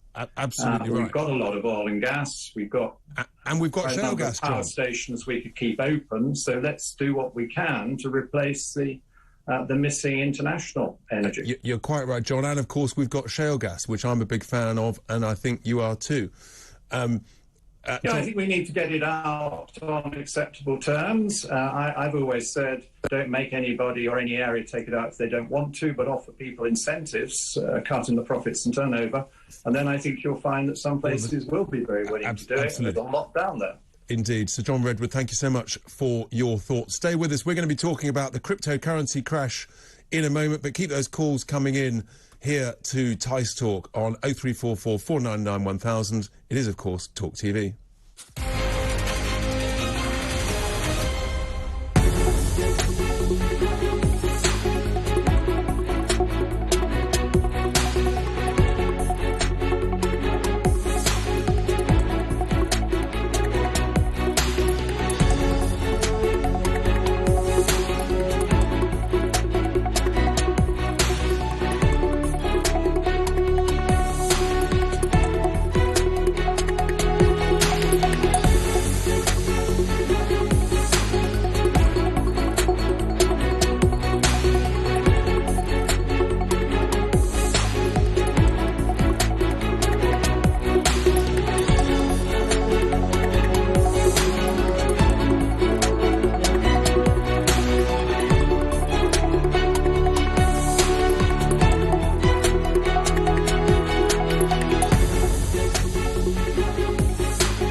Welcome back to Tice Talk this Sunday morning. We are approaching the top of the hour when we're going to be joined in the studio by Tonya Buxton to talk about all sorts of things, ways to save money on the cost of living, with food shopping, with budgeting, and also with this magical new trifle recipe that has been produced for the Jubilee. But in the meantime, lots to discuss before that, and tweets and things. Now, I'm also very glad that actually pro-EU Rejoin people are listening to the show. one of whom has kindly tweeted in, Namron, who says, Richard, you want people back in the office because you own empty office blocks, do you? I'm delighted to confirm, Namron, actually, I don't know. I don't own office blocks. I don't have any empty office blocks either. I'm an industrial property. But anyway, hope you're enjoying the show. We have also some really important breaking news. Just earlier we were talking with Lieutenant General retired Ben Hodges about Ukraine and the potential applications from Finland and Sweden. And now, literally whilst we're talking on air, Finland have formally confirmed, according to the country's president, that at a press conference, that Finland is applying for NATO membership. It goes on to say that a protected Finland is being born as part of a stable, strong and responsible Nordic region. We gain security and we also share it. Fascinating, and I think that that is breaking news, but will without question be a really big topic. And clearly, President Putin has already essentially demonstrated he's very unhappy with that. It'll be interesting how Russia responds. We will keep people updated on that. Talking about stability, I think it's fair to say that my next topic has been far from stable in recent days and months, because some of you may or may not know much about the world of cryptocurrencies, but the price of the main cryptocurrency that many people may have heard of, called Bitcoin, it peaked last November at just under $70,000 per coin, and last week it was trading at below $30,000 a coin. So what's going on, and what is crypto, and who owns it, and why does it matter? Well, I'm delighted to be joined now this morning by the head of research at CoinShares, a very large asset manager in cryptocurrencies, James Butterfield, to help us with some of these answers, because a lot more and more people, adults, young adults, are starting to look at crypto and trade in it, and we need to understand it, even if we don't own it myself.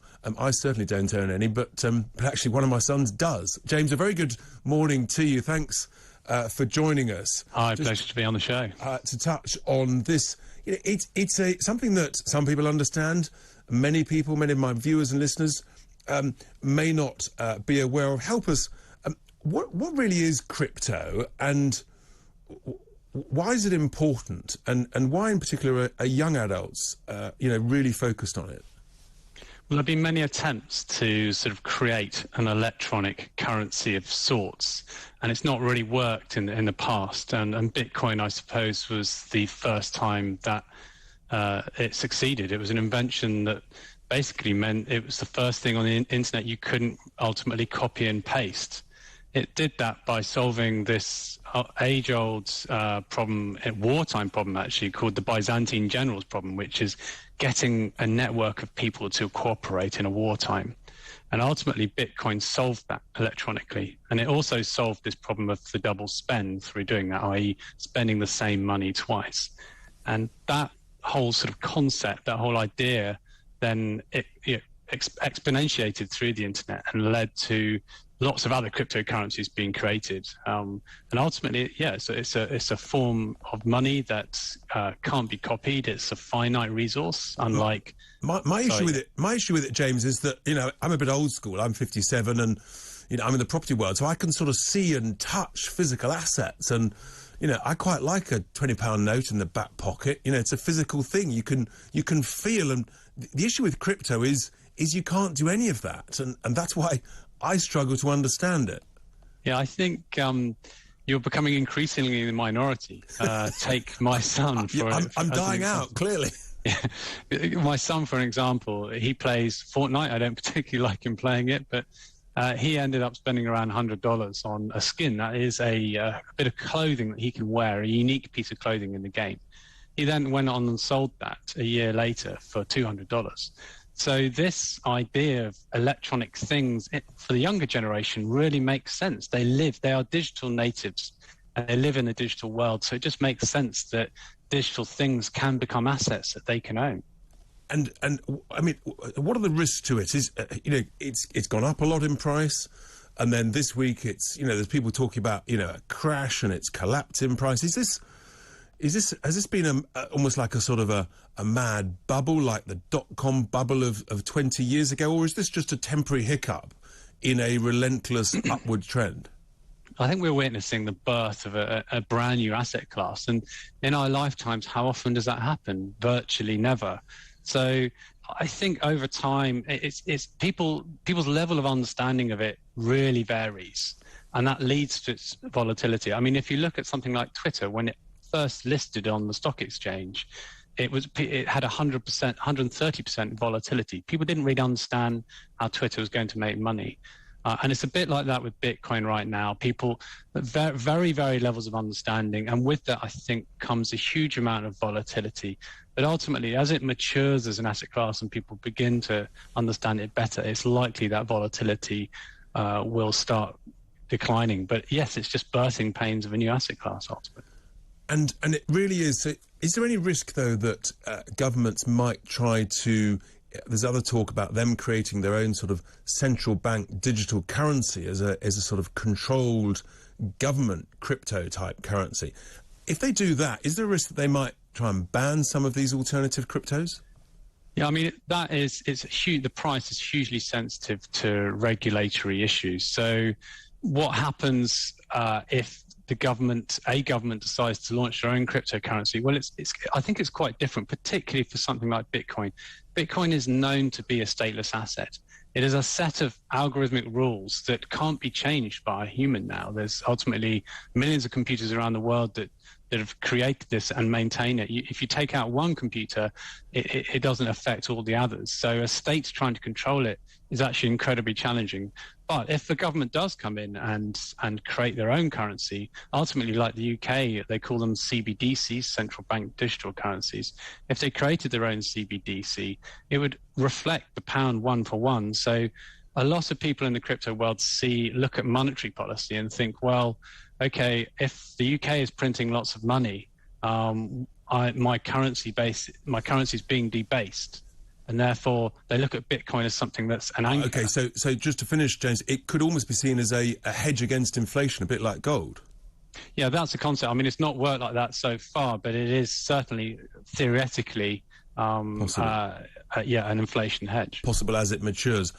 Well, this is certainly something that is going to run, and James would get in touch again, get you back on the show later to keep us appraised of that. Thank you so much, James Butterfield, Head of Research at CoinShares, a huge asset manager in cryptos. Give us a call if you've got any awareness of crypto. Do you own it? Are you interested in it? Or do you think actually it's the unknown and it's terrifying? 0344 499 1000. We're going to head down to East Sussex, where Amanda is there. Morning, Amanda. How are you doing? Hi, morning, Richard. Do you own any crypto? Or is that a personal question? No, I don't. But you know what? I'm really glad you interviewed that guy, because I'm really interested in learning more about it, and I do think it's the way to go. I don't like the idea of the central banks getting involved in crypto, because it's the ultimate way for them to be able to control us all, and that's another topic. That's right. And interesting, Amanda. You know? Andrew Burton has just tweeted in, what will the world's banks feel about the threat from crypto? And that is a fascinating question. What else is on your mind, Amanda? Okay, well, I wanted to say thank you so much for covering this World Health Organization pandemic treaty, because I've spent my last week tweeting madly, insanely about this on Twitter and trying to get the word out. And this is really so important. I just wanted to add something to what Lord Ridley was telling you about it, because the way this actually all started was thanks to, guess who, once again, Joe Biden in America, because he decided to put forward 4 amendments to international law. This was all his idea, and he put these amendments forward to the World Health Organization and basically started to encourage other countries to join along and sign up to it. We would be obliged to follow whatever the World Health Organization tell us in the event of another pandemic. And the scariest thing about it all, Richard, is that the World Health Organization don't even have to tell us the data that they're basing their decision on if they decide to declare that we have a health emergency in our country. That's and right. They can, you know... it's going to be very, very destructive to our democracy. Look, I think it's the idea that there's a treaty and that we have no say and we just have to follow their rules, I think is terrifying. And I think there are at least one petition on the government's website that people could sign if they want to, if they feel strongly on this issue. Lord Ridley referred to the fact that actually, if they share data, that's a good thing, but that this would be an accord, not a treaty, because the US Senate wouldn't pass a treaty. I guess my concern is that accord might be, sound less egregious than a treaty, but may have the same consequences. Yeah, exactly. But the thing is, the whole concept of a worldwide global treaty, if you think about it, is really playing into the hands of the conspiracy theorists out there about the fact that this is the start of one world government. And that's what a lot of people are really worried about. This is a scary, slippery slope that we're on. It's got to be stopped. We should not be signing up to this. Well, we're on it, that is for sure, Amanda. You're on it. I think many other people are on it. And we don't want to be on a slippery slope, that is for sure. We need to retain flexibility and our own control, and that's part of the joy of Brexit. We have got that. We took back control so that we can make our own judgments. Sure, we might make mistakes, we might get things wrong, but we need to learn from them. We need to learn from the likes of Sweden, who actually did better than us. Absolutely no doubt about it whatsoever. Anyway, coming up in the third and final hour, we're going to be with Tonya Buxton looking at trifles, the cost of living, how to save money. Don't go anywhere. Stay with us. It's Tice Talk here on Talk TV.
TV, on radio, and on your smartphone. This is Talk TV.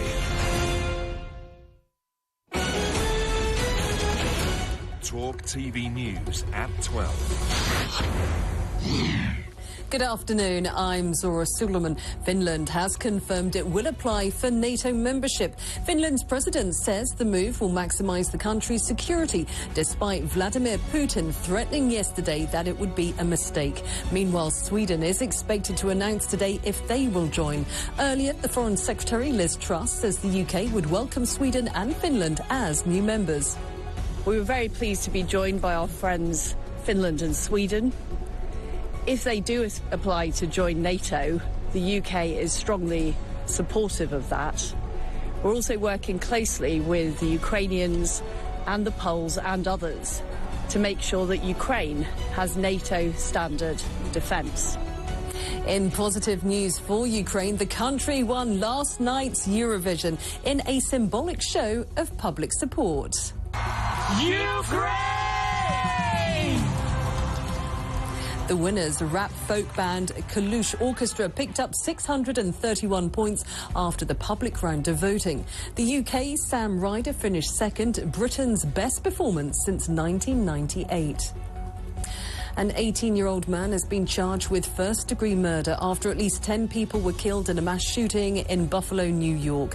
Peyton Gendron appeared in court charged with the attack, which is being investigated as racially motivated. A government minister has hinted that the UK could look at changing parts of the Northern Ireland Protocol.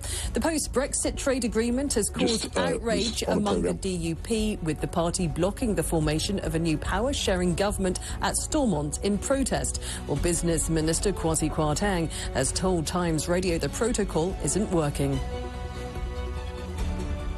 Just was on a programme with Jeremy Hunt, and he was a Remainer and a Brexiteer. We both, despite being on different sides of the issue in 2016, we both recognise that the protocol isn't working. And if it's not working and it's undermining political stability, we have to look at it again. We have to reopen it, and that's what we're focused on. Just 2 hours after it was lowered into place earlier today, eggs have been thrown at a statue of Margaret Thatcher. The monument of the former Prime Minister has been installed in her hometown of Grantham in Lincolnshire. And a British mountaineer has become a record breaker. Kenton Cool has climbed Mount Everest 16 times. That's the most number of climbs by a non-Sherpa. Well, those are the latest news headlines. Still to come, your TalkSport update. But first, your weather.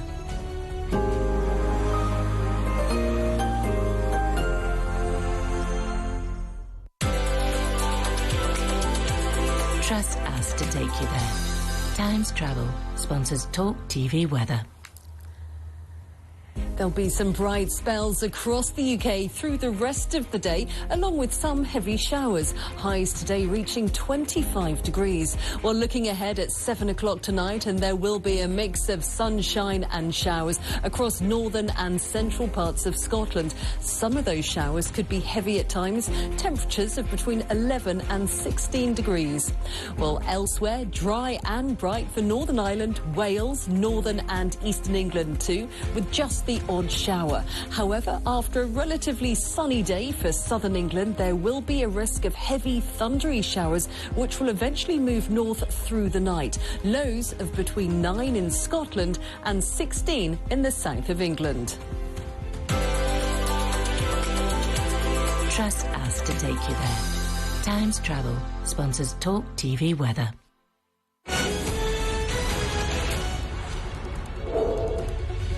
Hello again. Well, the cricketing world has paid tribute to Australian all-rounder Andrew Symonds, who was killed in a car crash at the age of 46. Symonds played in 26 tests and nearly 200 one-day internationals for his country between 1998 and 2009. Former teammate Adam Gilchrist wrote that he was really hurting and missed his friend so much.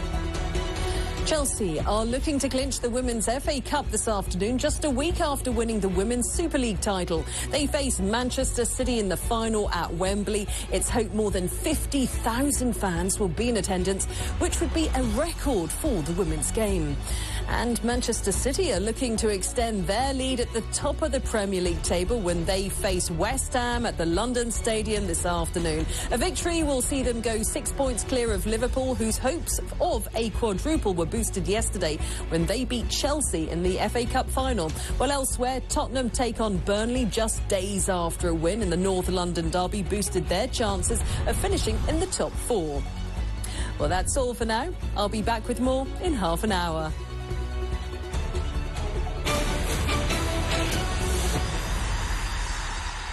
I'm Julia Hartley-Brewer, and this is the home of straight talking.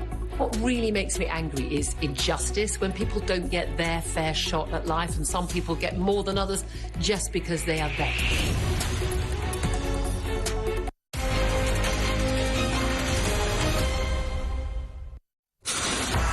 Unbelievable, we have flown into the third hour. I don't know where time has gone, but welcome back to Tice Talk here on Talk TV. Now, we've got some really important things to discuss over the next half an hour, and I'm delighted to be joined in the studio to talk about this by Tonya Buxton, TV chef, author, and all-round good egg, because we need to talk about the shortage of HRT treatments across the country, what's going on there, why is it taking so long? And I touched earlier at the beginning of the show about people saving money. How do we save like £5 in every 100? And Tonya's going to have some great tips about how we budget for saving money on food at home. Woolsey Anderson writes what he said in the House of Commons earlier. And of course, we need to talk about trifle. Tonya, a very, very good afternoon. Thank you so much for joining me in the studio. Great to have you with us this Sunday afternoon. HRT, massive issue. It's been in the press over the last few weeks. It has been. I'm glad it's getting press. That's the one thing. I'm very glad it's getting press. But the whole issue with HRT and menopause is something that's only now getting some oxygen. And the worst of it is, and we'll talk about the HRT, you know, the fact that we haven't got enough and that we're having real problems with the supplies. But the main thing is most GPs don't know how to diagnose a woman with menopause. And we're 50% of the population, and they don't know what they generally get put on depressants, because women go through some women get away with it, no problem, sail through it, and that's lucky them. Other women, it categorically affects their life. It changes their personality, and therefore it changes the personality of everybody else that touches them. And women my age now, we're not just still looking after young children, we're looking after our parents. Yes. And so our health should be in the forefront of what the NHS is doing. So not sending doctors through training who can't even identify menopause and are giving women antidepressants, which is always a bad thing. So, you know, we've got to really start from scratch when it comes to menopause and HRT. And I guess it's good that actually it's being talked about, because is it one of these subjects that actually people sort of almost a bit shy about talking about, a bit embarrassed, a bit nervous? Well, you know, And frankly, us men, we're probably pretty useless listeners. Yes, I mean, you men are useless. And also, no one wants to say that, you know, that they're in menopause, because it's a sign of ageing. And, you know, we're living in a society that loves the youth and is not that interested in us old birds, as it were. And so, you know, there is that as well. But I think that has shifted now. We've had, you know, a lot of celebrities have come out and said, well, I'm in menopause now and this has happened to me, which is great. But they have to take it more seriously.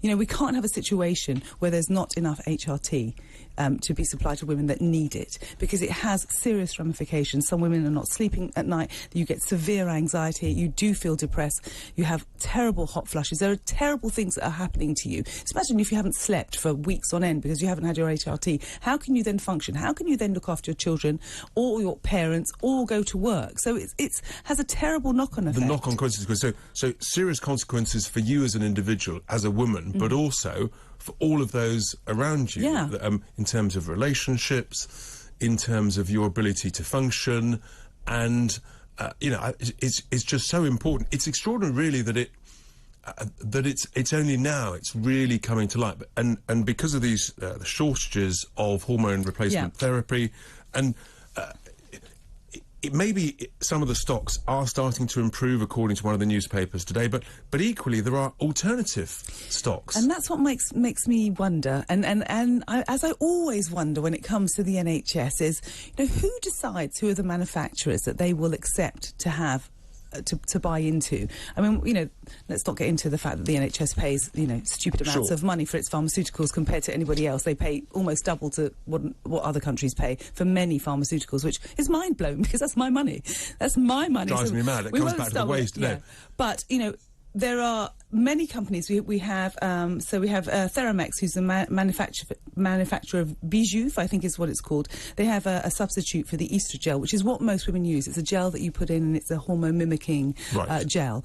And they've got the supplies here in Britain now.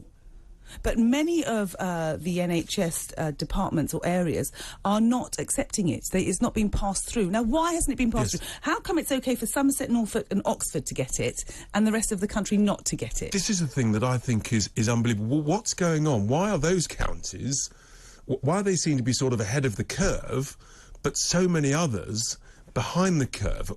Is it financial incentives? Bluntly, I'm going to ask the question, or financial incentives or disincentives for people not to approve it. If you've got the stocks in the country, for heaven's sake, it should be everywhere. It should be easy to get hold of. Absolutely. And if it's been proved OK for these counties, then that means it's fine. I understand you don't want to rush through a temporary medication. Not so we haven't done that for a while, but anyway. Yes. If it has been approved and it's fine, why is it not everywhere? And listen, it doesn't matter how innocent you are and however pure of mind you are, you can't help but think there's something dodgy going on. There's some kind of conflict going on. Why is it OK for Somerset, Norfolk and Oxford and not for the rest of the country? Now, the Health Secretary has appointed an HRT czar. The idea that we need a czar to do this is... They love their czars. They love their czars. Don't they? They love a czar. Maybe you should be a czar I'd or like something. to be a czarina. What would you like to be a czarina of? Czarina? Oh, gosh, I'd like to take on the NHS. Oh, well, there we are. I would absolutely love to take on the NHS. So the HRT czar, Madeleine McTurnan, they're pledging to leave no stone unturned to address the shortages, but it seems to me that there are whole rocks and boulders that very much have been left unturned if we can't get them elsewhere in the country. And the maker of Estrogel is a French firm. They say they have increased supplies, but that its manufacture is complex, multi-step process. Well, fine. Well, then if there's other suppliers of other products, let's use those. Yes, and also, there's not suddenly... I mean, there has been an influx of people needing these products, but it's been over a year now. It's not yesterday that they needed it and suddenly they haven't got it today. It's been on the cards for a while. Why haven't they stepped up? But also, why can't we get a British company to make it? That's what I would love. Give us a call if you're out there. If you can't get hold of HRT products, or if you're a man who feels that you're suffering as a part of a relationship that's struggling because of menopause, all this stuff is important. Give us a call, 0344 499 1000. Whether you're lucky enough to live in one of the counties where you can get plentiful supplies of HRT. Talking of products and the importance, I touched on at the beginning of the show, about saving money. How do people save money in their budgets? Whether I would talk about at work or indeed at home. You've been involved with cooking, with understanding about how restaurants work, about how chefs work, good food, how you cook. Lee Anderson, the MP, he touched in the House of Commons about helping those on food banks in his constituency to help with budgeting and cooking. I thought what he said was actually eminently sensible. Look, none of us are perfect. We can all do better and learn more throughout the whole of life. And if there's other ways to save a bit of cash, then I think that's a good thing. And I mean, what sort of advice have you got for listeners about ideas how to save some money in this difficult time, just on home budgeting, home cooking? There's so much you can do. I'm just going to take it back. So I've been coming on Mike Graham's show now for, nearly a couple of years. And one of the things that I constantly shout about, and I shouted about throughout the whole of the lockdown, is why are we not teaching people how to cook? They're stuck at home, and instead of ordering in takeaways, and we know the obesity rates and what's happened to the country now, we should have been doing free programming to show you how to make basic meals really economically, because it can easily be done.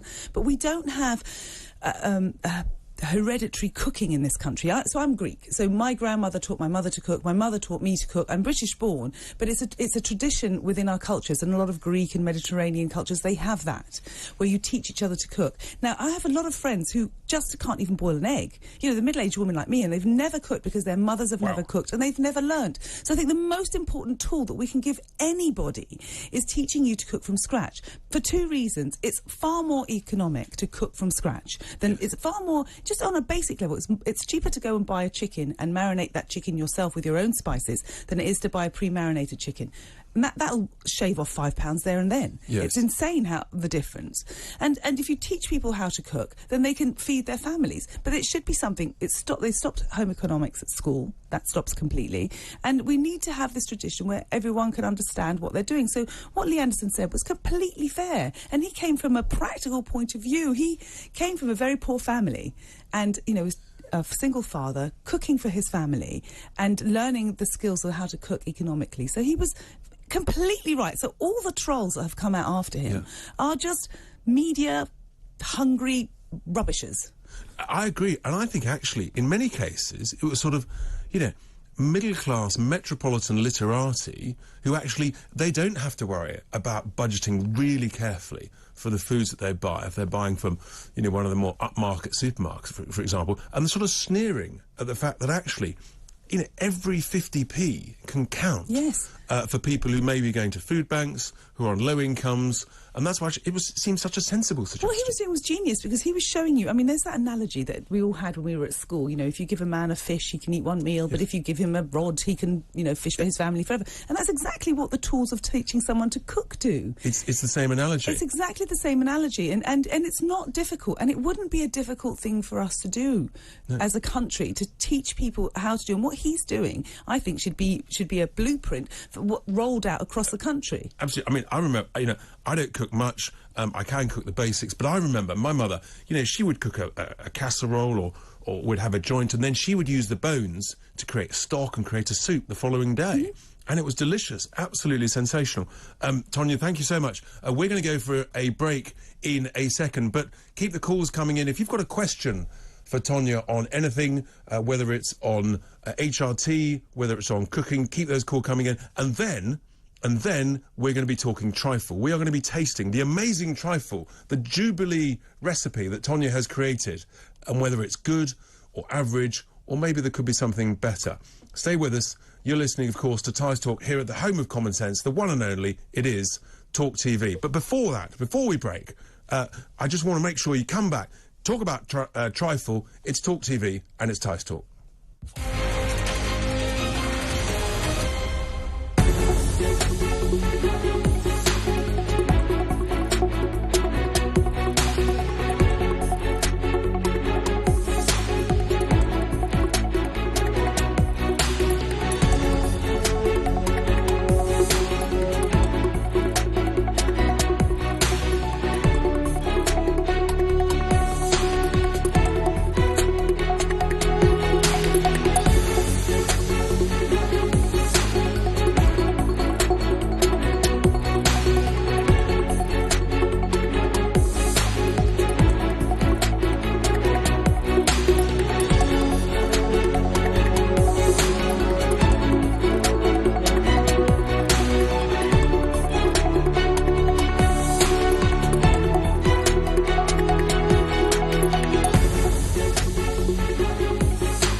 Welcome back to Tice Talk here in the third hour. We've got all sorts going on. We've got trifle in the studio. We're about having a massive tasting session, but we've got some great tweets that have just come in here. One from Stephen who says, HRT is made from yams. There's a surge of demand for this cure-all. An information campaign should be launched. There must be many ways to boost progesterone. And then another one, Tonya, from Carol, who says, Tonya, my GP offered me antidepressants for my menopause and missed. There you are. And yeah, so that's the issue, isn't it? That's the point. And the thing is, what you're saying about the yams are very rich in natural progesterone, and there are kind of herbal remedies that you can take to help ease. If you're in very light menopause, then maybe that can help. But there is, I'm sure we still have to get the pharmaceutical grade ones for those that are suffering terrible menopause. And that's my exact point. Can you imagine this poor woman has been put on antidepressant drugs, which, you know, don't forget, all drugs have side effects, for something that she was not depressed about. And it's been actually proven that these antidepressant drugs do not work if it's menopause. Yeah. If you've got menopausal depression, it doesn't work. It doesn't work. And so she says the GP missed her thyroid becoming underactive as well. And my GP was a woman, Carol goes on to say. Exactly as I said, GPs are not taught enough. We are 50%, women are 50% of the population. Now, there should be a substantial amount of time that goes into menopause. Absolutely right. Well, masses of tweets coming in. Tonya, why not do a cooking show? That would be very popular. One says, Richard, it's time to bring back home economics in secondary schools for boys and girls. So agree with that. Absolutely agree with that. So important. Sarah is on the line from Wembley. Sarah, hi there. Hello, I love you to speak to you. Hello, Tony, as well. Great. You wanted to say something on HRT, didn't you? HRT, yeah. About what Tonya said. GPs need training in the mainstream. GPs need training. The thing about menopause is, only now recently it's becoming, into the public arena. The problem has been there for millennia. Women get menopause, and it should be taught at school. Kids are taught about puberty, periods. Why not talk about the menopause? Exactly right. It is bizarre that there's no discussion about menopause in schools, and yet all the other issues are talked about. And as you say, Sarah, it's been around for millennia. Yeah, and I mean, like I actually had my the menopause. I'm post-menopause, and I've just finally got my HRT 3-month supply in tablet form, which I'm so glad about. But before the lockdown, when I actually approached a GP and I said I was very depressed and changes had happened, I was put on antidepressants, which made me suicidal. So, yes, and so you were put on antidepressants as well? Yeah, and they want antidepressants do not help hormonal menopausal symptoms. Of course. And basically, it's lack of education, lack of training for GPs. Fortunately, I've got a very good GP, female GP, and she specialises in prescribing for menopause. And also, I was thinking, I'm Asian.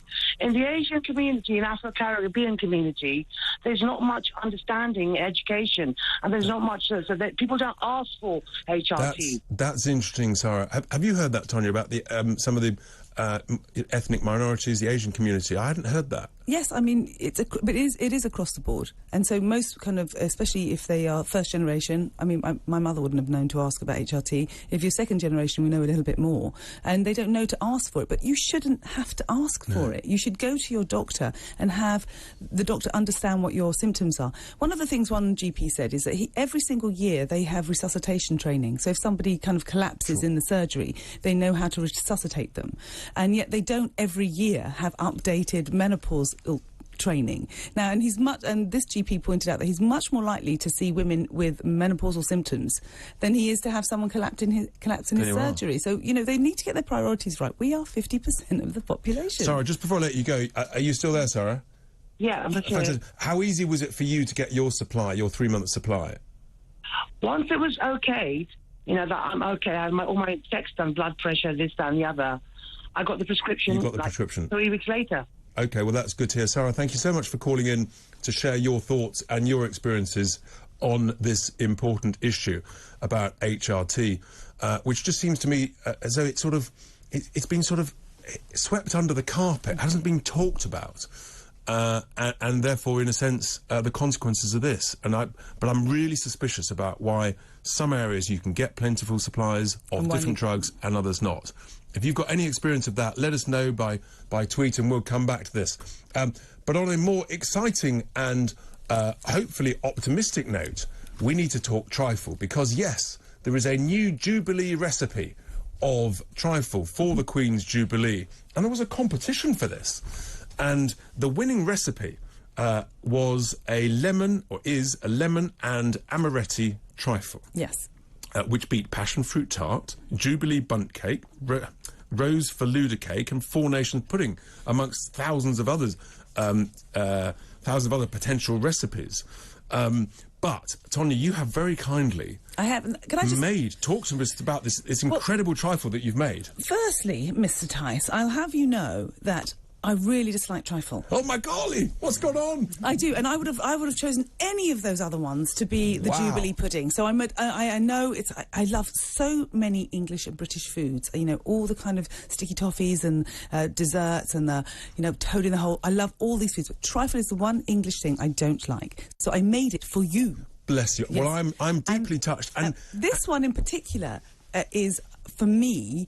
I'm going to pass it because it needs to do the taste test. Can I pass one? Fantastic. Passing over. This is really exciting. If you're watching, then you'll see on TV that a huge bowl of trifle has just arrived in my hands, and I'm looking forward to tasting it. This one is particularly sweet. I mean, it really is quite a... Talk us through it. Well, I think, it's quite a sickly kind of sweet trifle. It's a lemon Swiss roll amaretti trifle. I'm going in. You go I'm not straight holding in. You can back come and tell me. I am going down in. To me. So you make your... And it's so time-consuming to make it properly, because you make your own Swiss roll, you make your own lemon curd, you make your St. Clement's jelly, you make your own custard, and everything's flavoured with lemon and amaretti. What are your thoughts on it? Now you've tried it. I have to say, and I'm wonderfully delighted to be joined in the studio by my producer Aaron, who is also... He's got a mouthful, he can't speak. You know what, I really like it. If you like trifle, you might like it, So here's the thing. My grandmother, actually, she was a massive trifle. We would go for Sunday lunch, and she would say, here's my latest trifle. And I loved it. So I have to say, and she would also have a little bit of each. Mm-hmm. Oh, so what are your thoughts then? You're a trifle connoisseur. I'm a bit... Well, a connoisseur. I'm a trifle fan. I haven't had much trifle for many years, but I have to say... trifle and Sunday lunch is a real thing for me, and I think this is delicious because... You like these mix of flavours, because what's unusual is a normal trifle is a kind of cherryish trifle, that type of thing. Yeah. So these flavours have been knocked on the head. You've got amaretti, and you've got a lot of lemon, and the coulis in there. And I'm going back in, I can't resist it. It's really good. So it's quite an unusual flavouring for trifle. I don't really like lemon tarts or anything like that, because it's too citrusy, like you were saying. That's really good. My question was, what makes this... I know it's won the competition. Where do you go after this? Does everyone now have to make this on the weekend during the Jubilee? Why do they have this competition in the first place? I think possibly that was one of the reasons that they did it, that it's going to be something that we... put together with the Jubilee, and it's great. Can I just say to anybody who's deciding to do it... 30 seconds. 30 seconds. You can cheat a lot. You can buy the Swiss roll. You can get the lemon curd. You don't have to make your own. You can get custard and just put lemon zest in it. So there's lots of things you can do, because otherwise... And lots of amaretti. And lots of amaretti. Otherwise it'll take you 2 hours to make. 2 hours? Yes. Oh, Tonya, well, thank you so much for making this, what I think is a truly delicious trifle. Even if Tonya herself doesn't like trifle, she has made one of the most scrumptious desserts I've ever had. Yeah. And I have to say, during the break, I'm going to probably almost finish this huge bowl of trifle. Call us on your thoughts on trifle. Are you a fan, or are you like Tonya, not a fan of trifle? Coming up after this, we're going to be changing completely tack and talking about drugs and Sadiq Khan. But there we are. Stay with us. We'll talk about everything on Tice Talk here on Talk TV.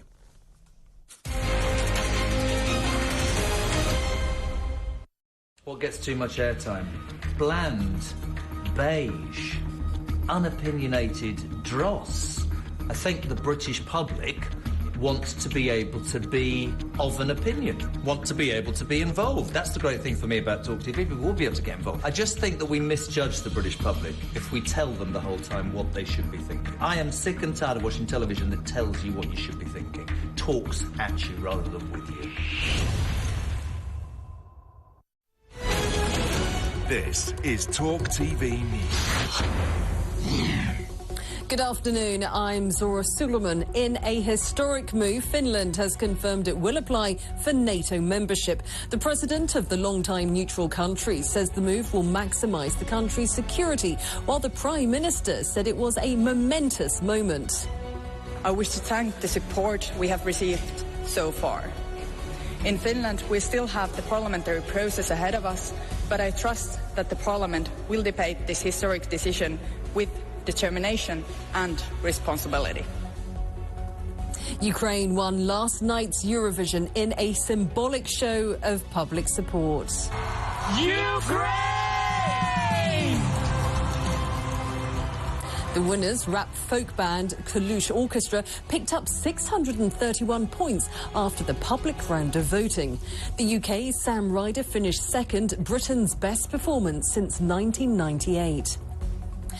An 18-year-old man has been charged with first-degree murder after at least 10 people were killed in a mass shooting in Buffalo, New York. Peyton Gendron appeared in court charged with the attack, which is being investigated as racially motivated.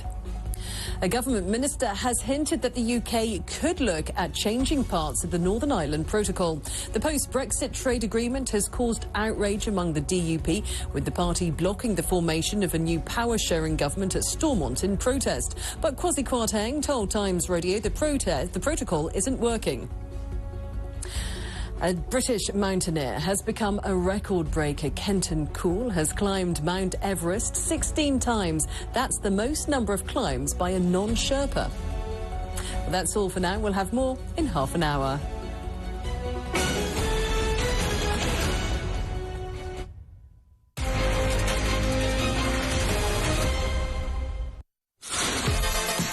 Welcome back to Tice Talk. We're into the last half hour of the show, and I've been completely put off my stride by that incredible, delicious trifle. A massive thank you to Tonya Buxton for creating so much wonderful trifle. That is going to be most of my Sunday lunch a bit later. If you want to look at the recipe, it's on plenty of websites. It does take a couple of hours to cook. I have to say, I'm a trifle fan. I think that's delicious. But we need to talk about other matters.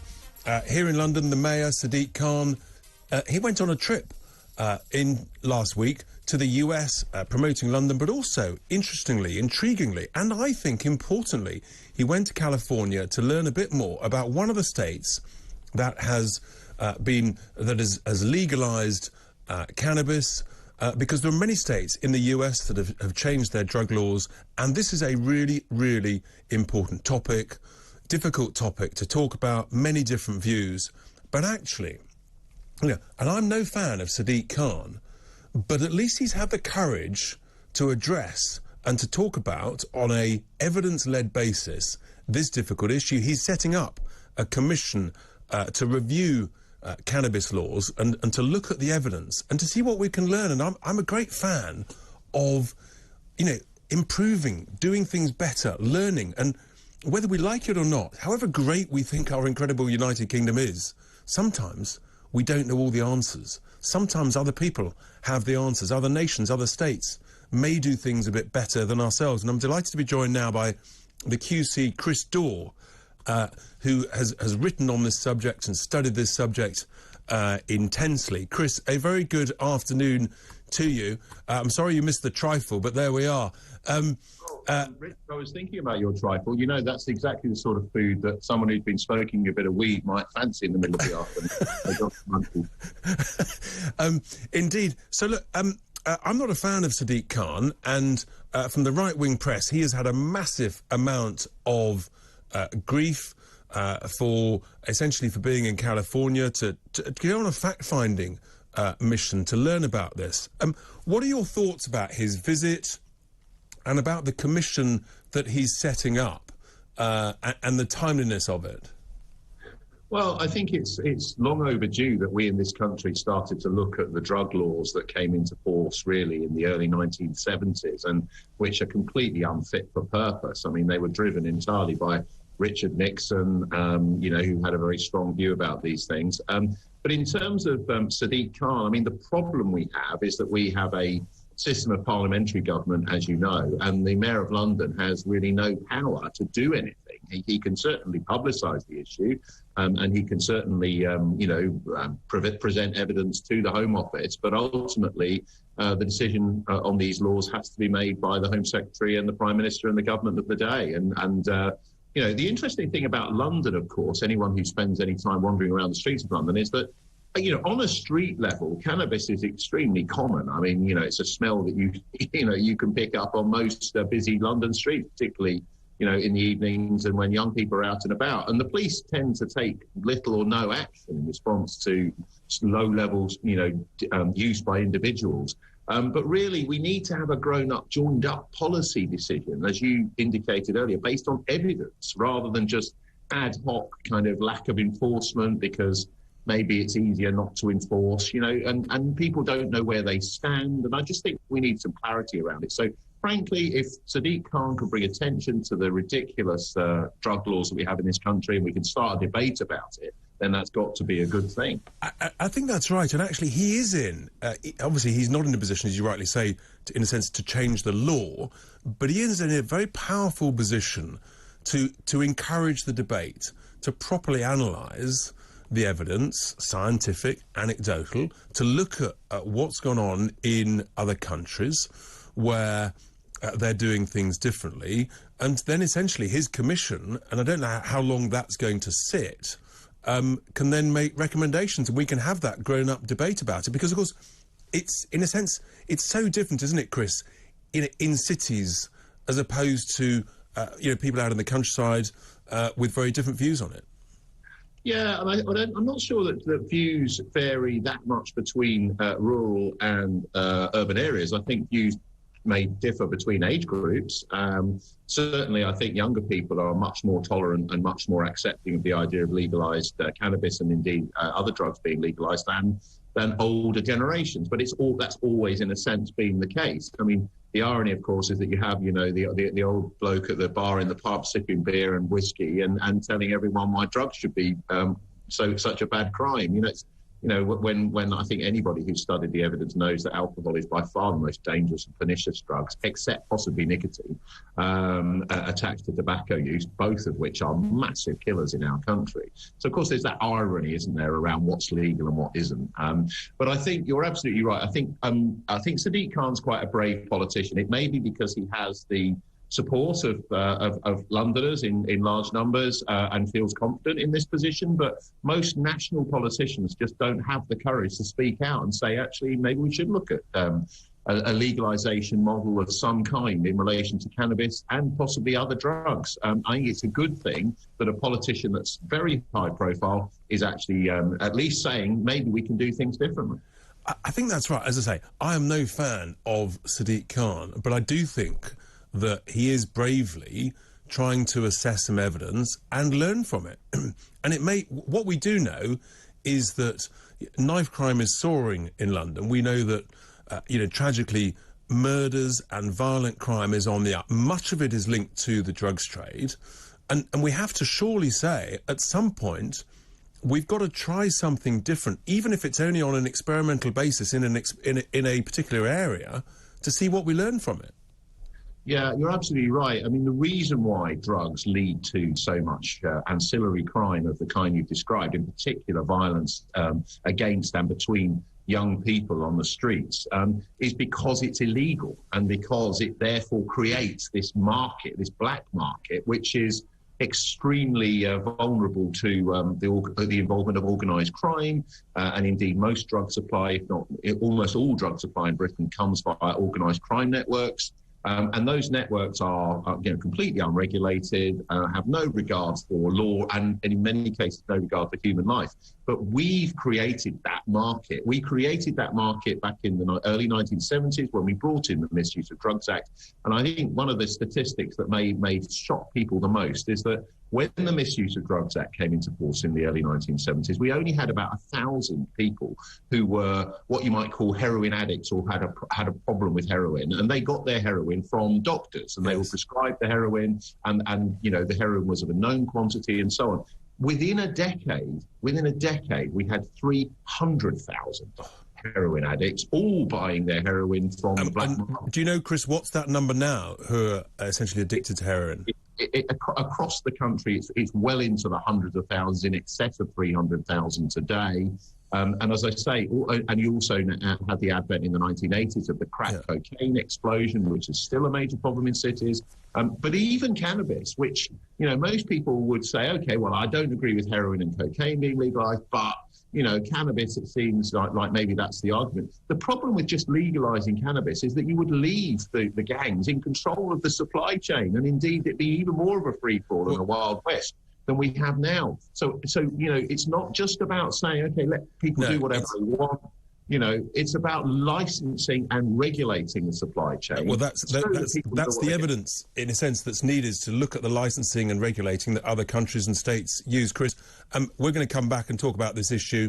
It's such an important issue. Thank you so much, Chris Daw, QC, for his thoughts on the issue of legalising cannabis.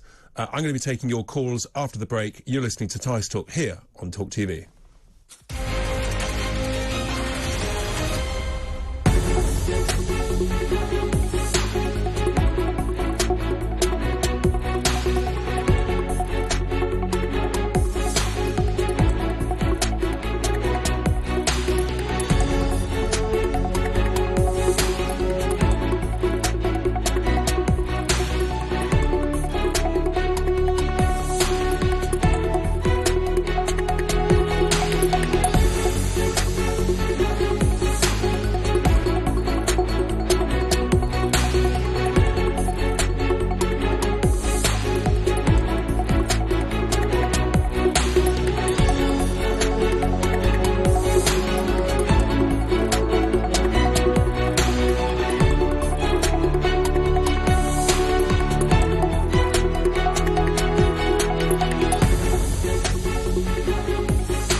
Welcome back to Tice Talk, and I have to be honest, I have to confess that during the break I have had a huge mouthful of that delicious trifle. Let me know your thoughts. We've had lots of messages coming in here. One from Fafana, who says, I think crypto is the way forward, referring to our earlier cryptocurrency discussion. It's got huge potential. Decentralization means much more freedom from the big banking bullies. Interesting there. Meanwhile, we've got another message about, where are we going, from who's this? Dosh, who tweeted in, "My wife was prescribed HRT by a doctor but couldn't get it from her pharmacy." Interesting. There we are. That's a further thought there. So, let's have a look here, and various other messages coming in. We've got Dave, who's on the line from Essex. Good afternoon, Dave. How are you? Oh, good afternoon, Richard, and I'm extremely grateful for you taking my call. Pleasure. You know, bless you, Richard, and your talk TV station, because you're the only ones that are really giving this situation any traction, and I'm talking about this COVID treaty that you've brought to the topic. We're sleepwalking into medical tyranny if we allow this to happen, and it's all being done very surreptitiously, in my view. That's to say, if we allow the World Health Organization to take control of this pandemic and dictate who gets locked down, we're going to end up like Shanghai. Because I think this is all contrived. I really do. And I've been saying this now for the last 3 years. I tried to break the story right when this first ever happened on this station with Christo.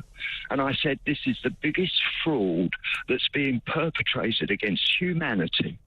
And until people wake up to the fact that we, the rest of the world, are literally collateral damage for this civil war that's raging in America between the Democrats and the Republicans.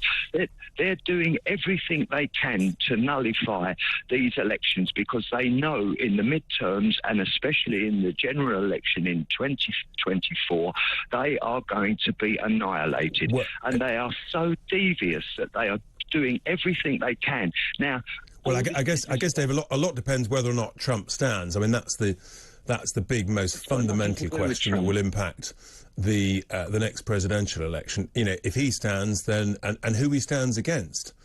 My own sense is it's most unlikely to be President Biden. But the thing of it is, it doesn't matter who wins these elections. If we hand our sovereignty over to the World Health Organization and the United Nations and people like Tedros and, Dr. Fauci. I mean, if you want to find out who this Dr. Fauci is, read a book by Robert Kennedy Jr., The Real Dr. Fauci. This guy is an absolute monster. He was responsible for 20,000 gay men's death in the hang on, Dave. We can't make allegations like that. But what we can say is that Dr. Fauci has been, he's been in office for many, many years. Thanks, Dave, for your thoughts, your concerns about some of what's going on in America. We're going to head down west to Exeter, where I think I've got Suzanne. Hi there, Susan. Hello, Richard. Thank you for taking my call. Thank you very much. How are you? Nice to hear from you. Well, it's lovely to hear from you, and thank you to that lovely lady in your studio who's taking the calls. They're all lovely, Richard, the boys and the girls. They're all so polite. Wonderful. There we are, production team. Huge credit and thanks. What's on your mind, Susan, this afternoon? I wanted to... Sorry about that. I wanted to talk to you about the fact that Sweden and Norway wish to join NATO. They're getting a little bit worried about Putin's erratic, dangerous behaviour, Richard, as you know. And I don't know how other people feel about this, but I feel it's a very good move, and I want it to happen, and I'll tell you why. We need to join forces now and we need to show strength to Putin, because this terrible mess with this horrendous loss of life is still going on, Richard, in the Ukraine. It's going on and on and on.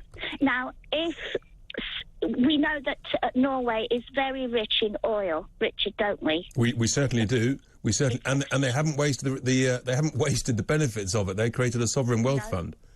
Well, there you are, and they're also what I think. If I tell me if I'm wrong, but I think they're one of the most wealthiest, well-organised nations in the world. Yeah. Now, Putin may well have his sights on that oil. He's got a long way to go. A lot of other countries to invade if he wants to get to Norway, and of course their oil actually is in the North Sea, Susan. Yes, but you never know. Well, You never know we with certainly... him, do you? You're right, Susan. We certainly... most of us didn't expect him to invade Ukraine, and he's becoming completely unpredictable. The other thing is, Richard... Just quickly, Susan... Sorry, I know you've got other things to do. What about Finland? Because Finland is quite close to Russia. Am I right, Richard? You are, and they've just announced that they're applying to join NATO so that they get the defensive benefits of that. So... How do you feel personally about these countries wanting to join NATO? How do you feel, Richard? I think I would support it, absolutely. I think it's the right thing to do. NATO is a defensive alliance, and it's worked in the Baltic states. Putin hasn't invaded them. I don't think that he would dare. Susan, thank you so much for your thoughts. We're going to head up to Peterborough from Susan down in Exeter, where Carlo is waiting. Good afternoon, Carlo. Hello, Richard. Are you all right? I'm good, thanks. What's on your mind just quickly before we finish the show? Yeah, well, you know this thing about working from home? I've had so many bad experiences with it from people not answering the phones. You know, I mean, I'm disabled and I've got leukemia. I've got 2 smashed hips and leukemia and, you know, OCD and that. And you know, and I want to, like, get through without being held up for hours on the phone, you know, basically. And it's been a nightmare, especially when you're disabled and you've got to put up with that every time. And I've just had a bad experience with the, you know, ombudsman and with, you know, things like the DSS, stuff like that. An hour. The ombudsman, it took a year for them to answer, and they weren't answering the phones. Barclays Bank and Sainsbury's Co-op and Sainsbury's both settled with me, you know, and, you know, but Barclays Bank sort of made any excuse and all that, went to the ombudsman. When it went to the ombudsman, they made like a false statement on there, you know, saying that I have an online banking. Right. And I don't have online banking, and they said it, and the ombudsman put that on the report. Well, the other 2 settled quite. Sainsbury's was really good, Co-op really good. I went answered the phone, held their hands up to it. Barclay didn't. Barclay card. What do you want them to do? Yeah, and they put on the thing, the final thing. Oh, he could have used his online banking. I said, I've got online banking. I don't use online banking, and they put that on the final report from the ombudsman. And I'm furious about it, and I don't know who said it, you know, and that's jeopardised my thing, you know. Yeah, okay. That on the report when it's not true. Well, you must keep pushing that, Carla. Thank you very much indeed. We're going to take one final call before we go to Trisha Goddard, who is going to be looking after you for the next 3 hours with a great show ahead. We've got Trisha, who is there. Hi, Trisha. Hello, how are you? It's the Trisha. Sorry, I've been misled. Ah, dear, oh dear. I thought there was a call. How many of us are there? Oh well, there's only one Trisha in that sense, but I thought there was a caller Trisha. Anyway, there we go. Now, Trisha, we've had a full-on show, and guess what? We've had an extravaganza of trifle. Are you a trifle fan, Trisha? I am. My favourite kind of trifle, I have to say, is an Eton mess. You know, with the meringue and the strawberries, those ones. Oh, I love that mess. too. Yeah. Yes, you're a dessert person, the person after my own heart. I'm a big dessert person. Yes. Plan your meals from the desserts backwards, like me. We've got a lot of subjects, some lighter, some heavier. We're going to be looking at the awful murder of that schoolgirl in Nigeria and look at the tensions between the Muslim population and the Christian population. And, of course, Nigeria is coming up for a big election in February of next year. So we're going to be looking at. We're hoping to go live. I'm contacting some of my colleagues not far from where I am here in Connecticut, in Buffalo, to talk about the shooting. They're calling it a racially motivated white supremacist shooting. The alarming thing about that was this young man had seen psychiatric services and was still allowed to buy 3 guns. So we'll be looking at that. We have our faith panel every Sunday. So we look at the news through the eyes of people who are either religious leaders or very involved in the faith. And we are going to be looking at, this might interest you, should the private lives of politicians have any bearing on how you vote for them when it comes to the polls? Because, you know, in the lines of infidelity, if someone's been lying to their wife for 20 years, can you trust them not to lie to the people? I'll just leave that there for you. Just leave that out there, hanging out there, Trisha. Now, I'm not going to go there. But we touched a bit earlier in our show, Tricia, and you might have a view on this, about HRT, the lack of HRT supplies here in the UK. Does that ever happen in the US? Have you got any sort of thoughts on that? And how openly do people discuss it in the US? They're starting to discuss it a lot more, not as much as in the UK. One of the reasons that the UK has a shortage is because there's been so much publicity, of which I have to say I have been an active part. There is a whole different side to this, though, Richard. If, like me, you've gone through cancer, breast cancer, for instance, that is estrogen positive, then you can't have HRT. You know, so you have all the symptoms, so you have to look for other ways. And although I'm totally in favour of HRT, I think it's a little bit upsetting that doctors and people don't explore other ways, because we've had to learn other ways to deal with it. So at least it can alleviate some of the problems in that. So there you go. That's really helpful. I mean, what's infuriating here is it seems that actually there are other products, other supplies out there, but many of the regions, the UK, the NHS, they haven't actually authorised the use of those supplies. Tricia, have a fantastic show. Don't go anywhere, everybody, because Tricia will keep you entertained and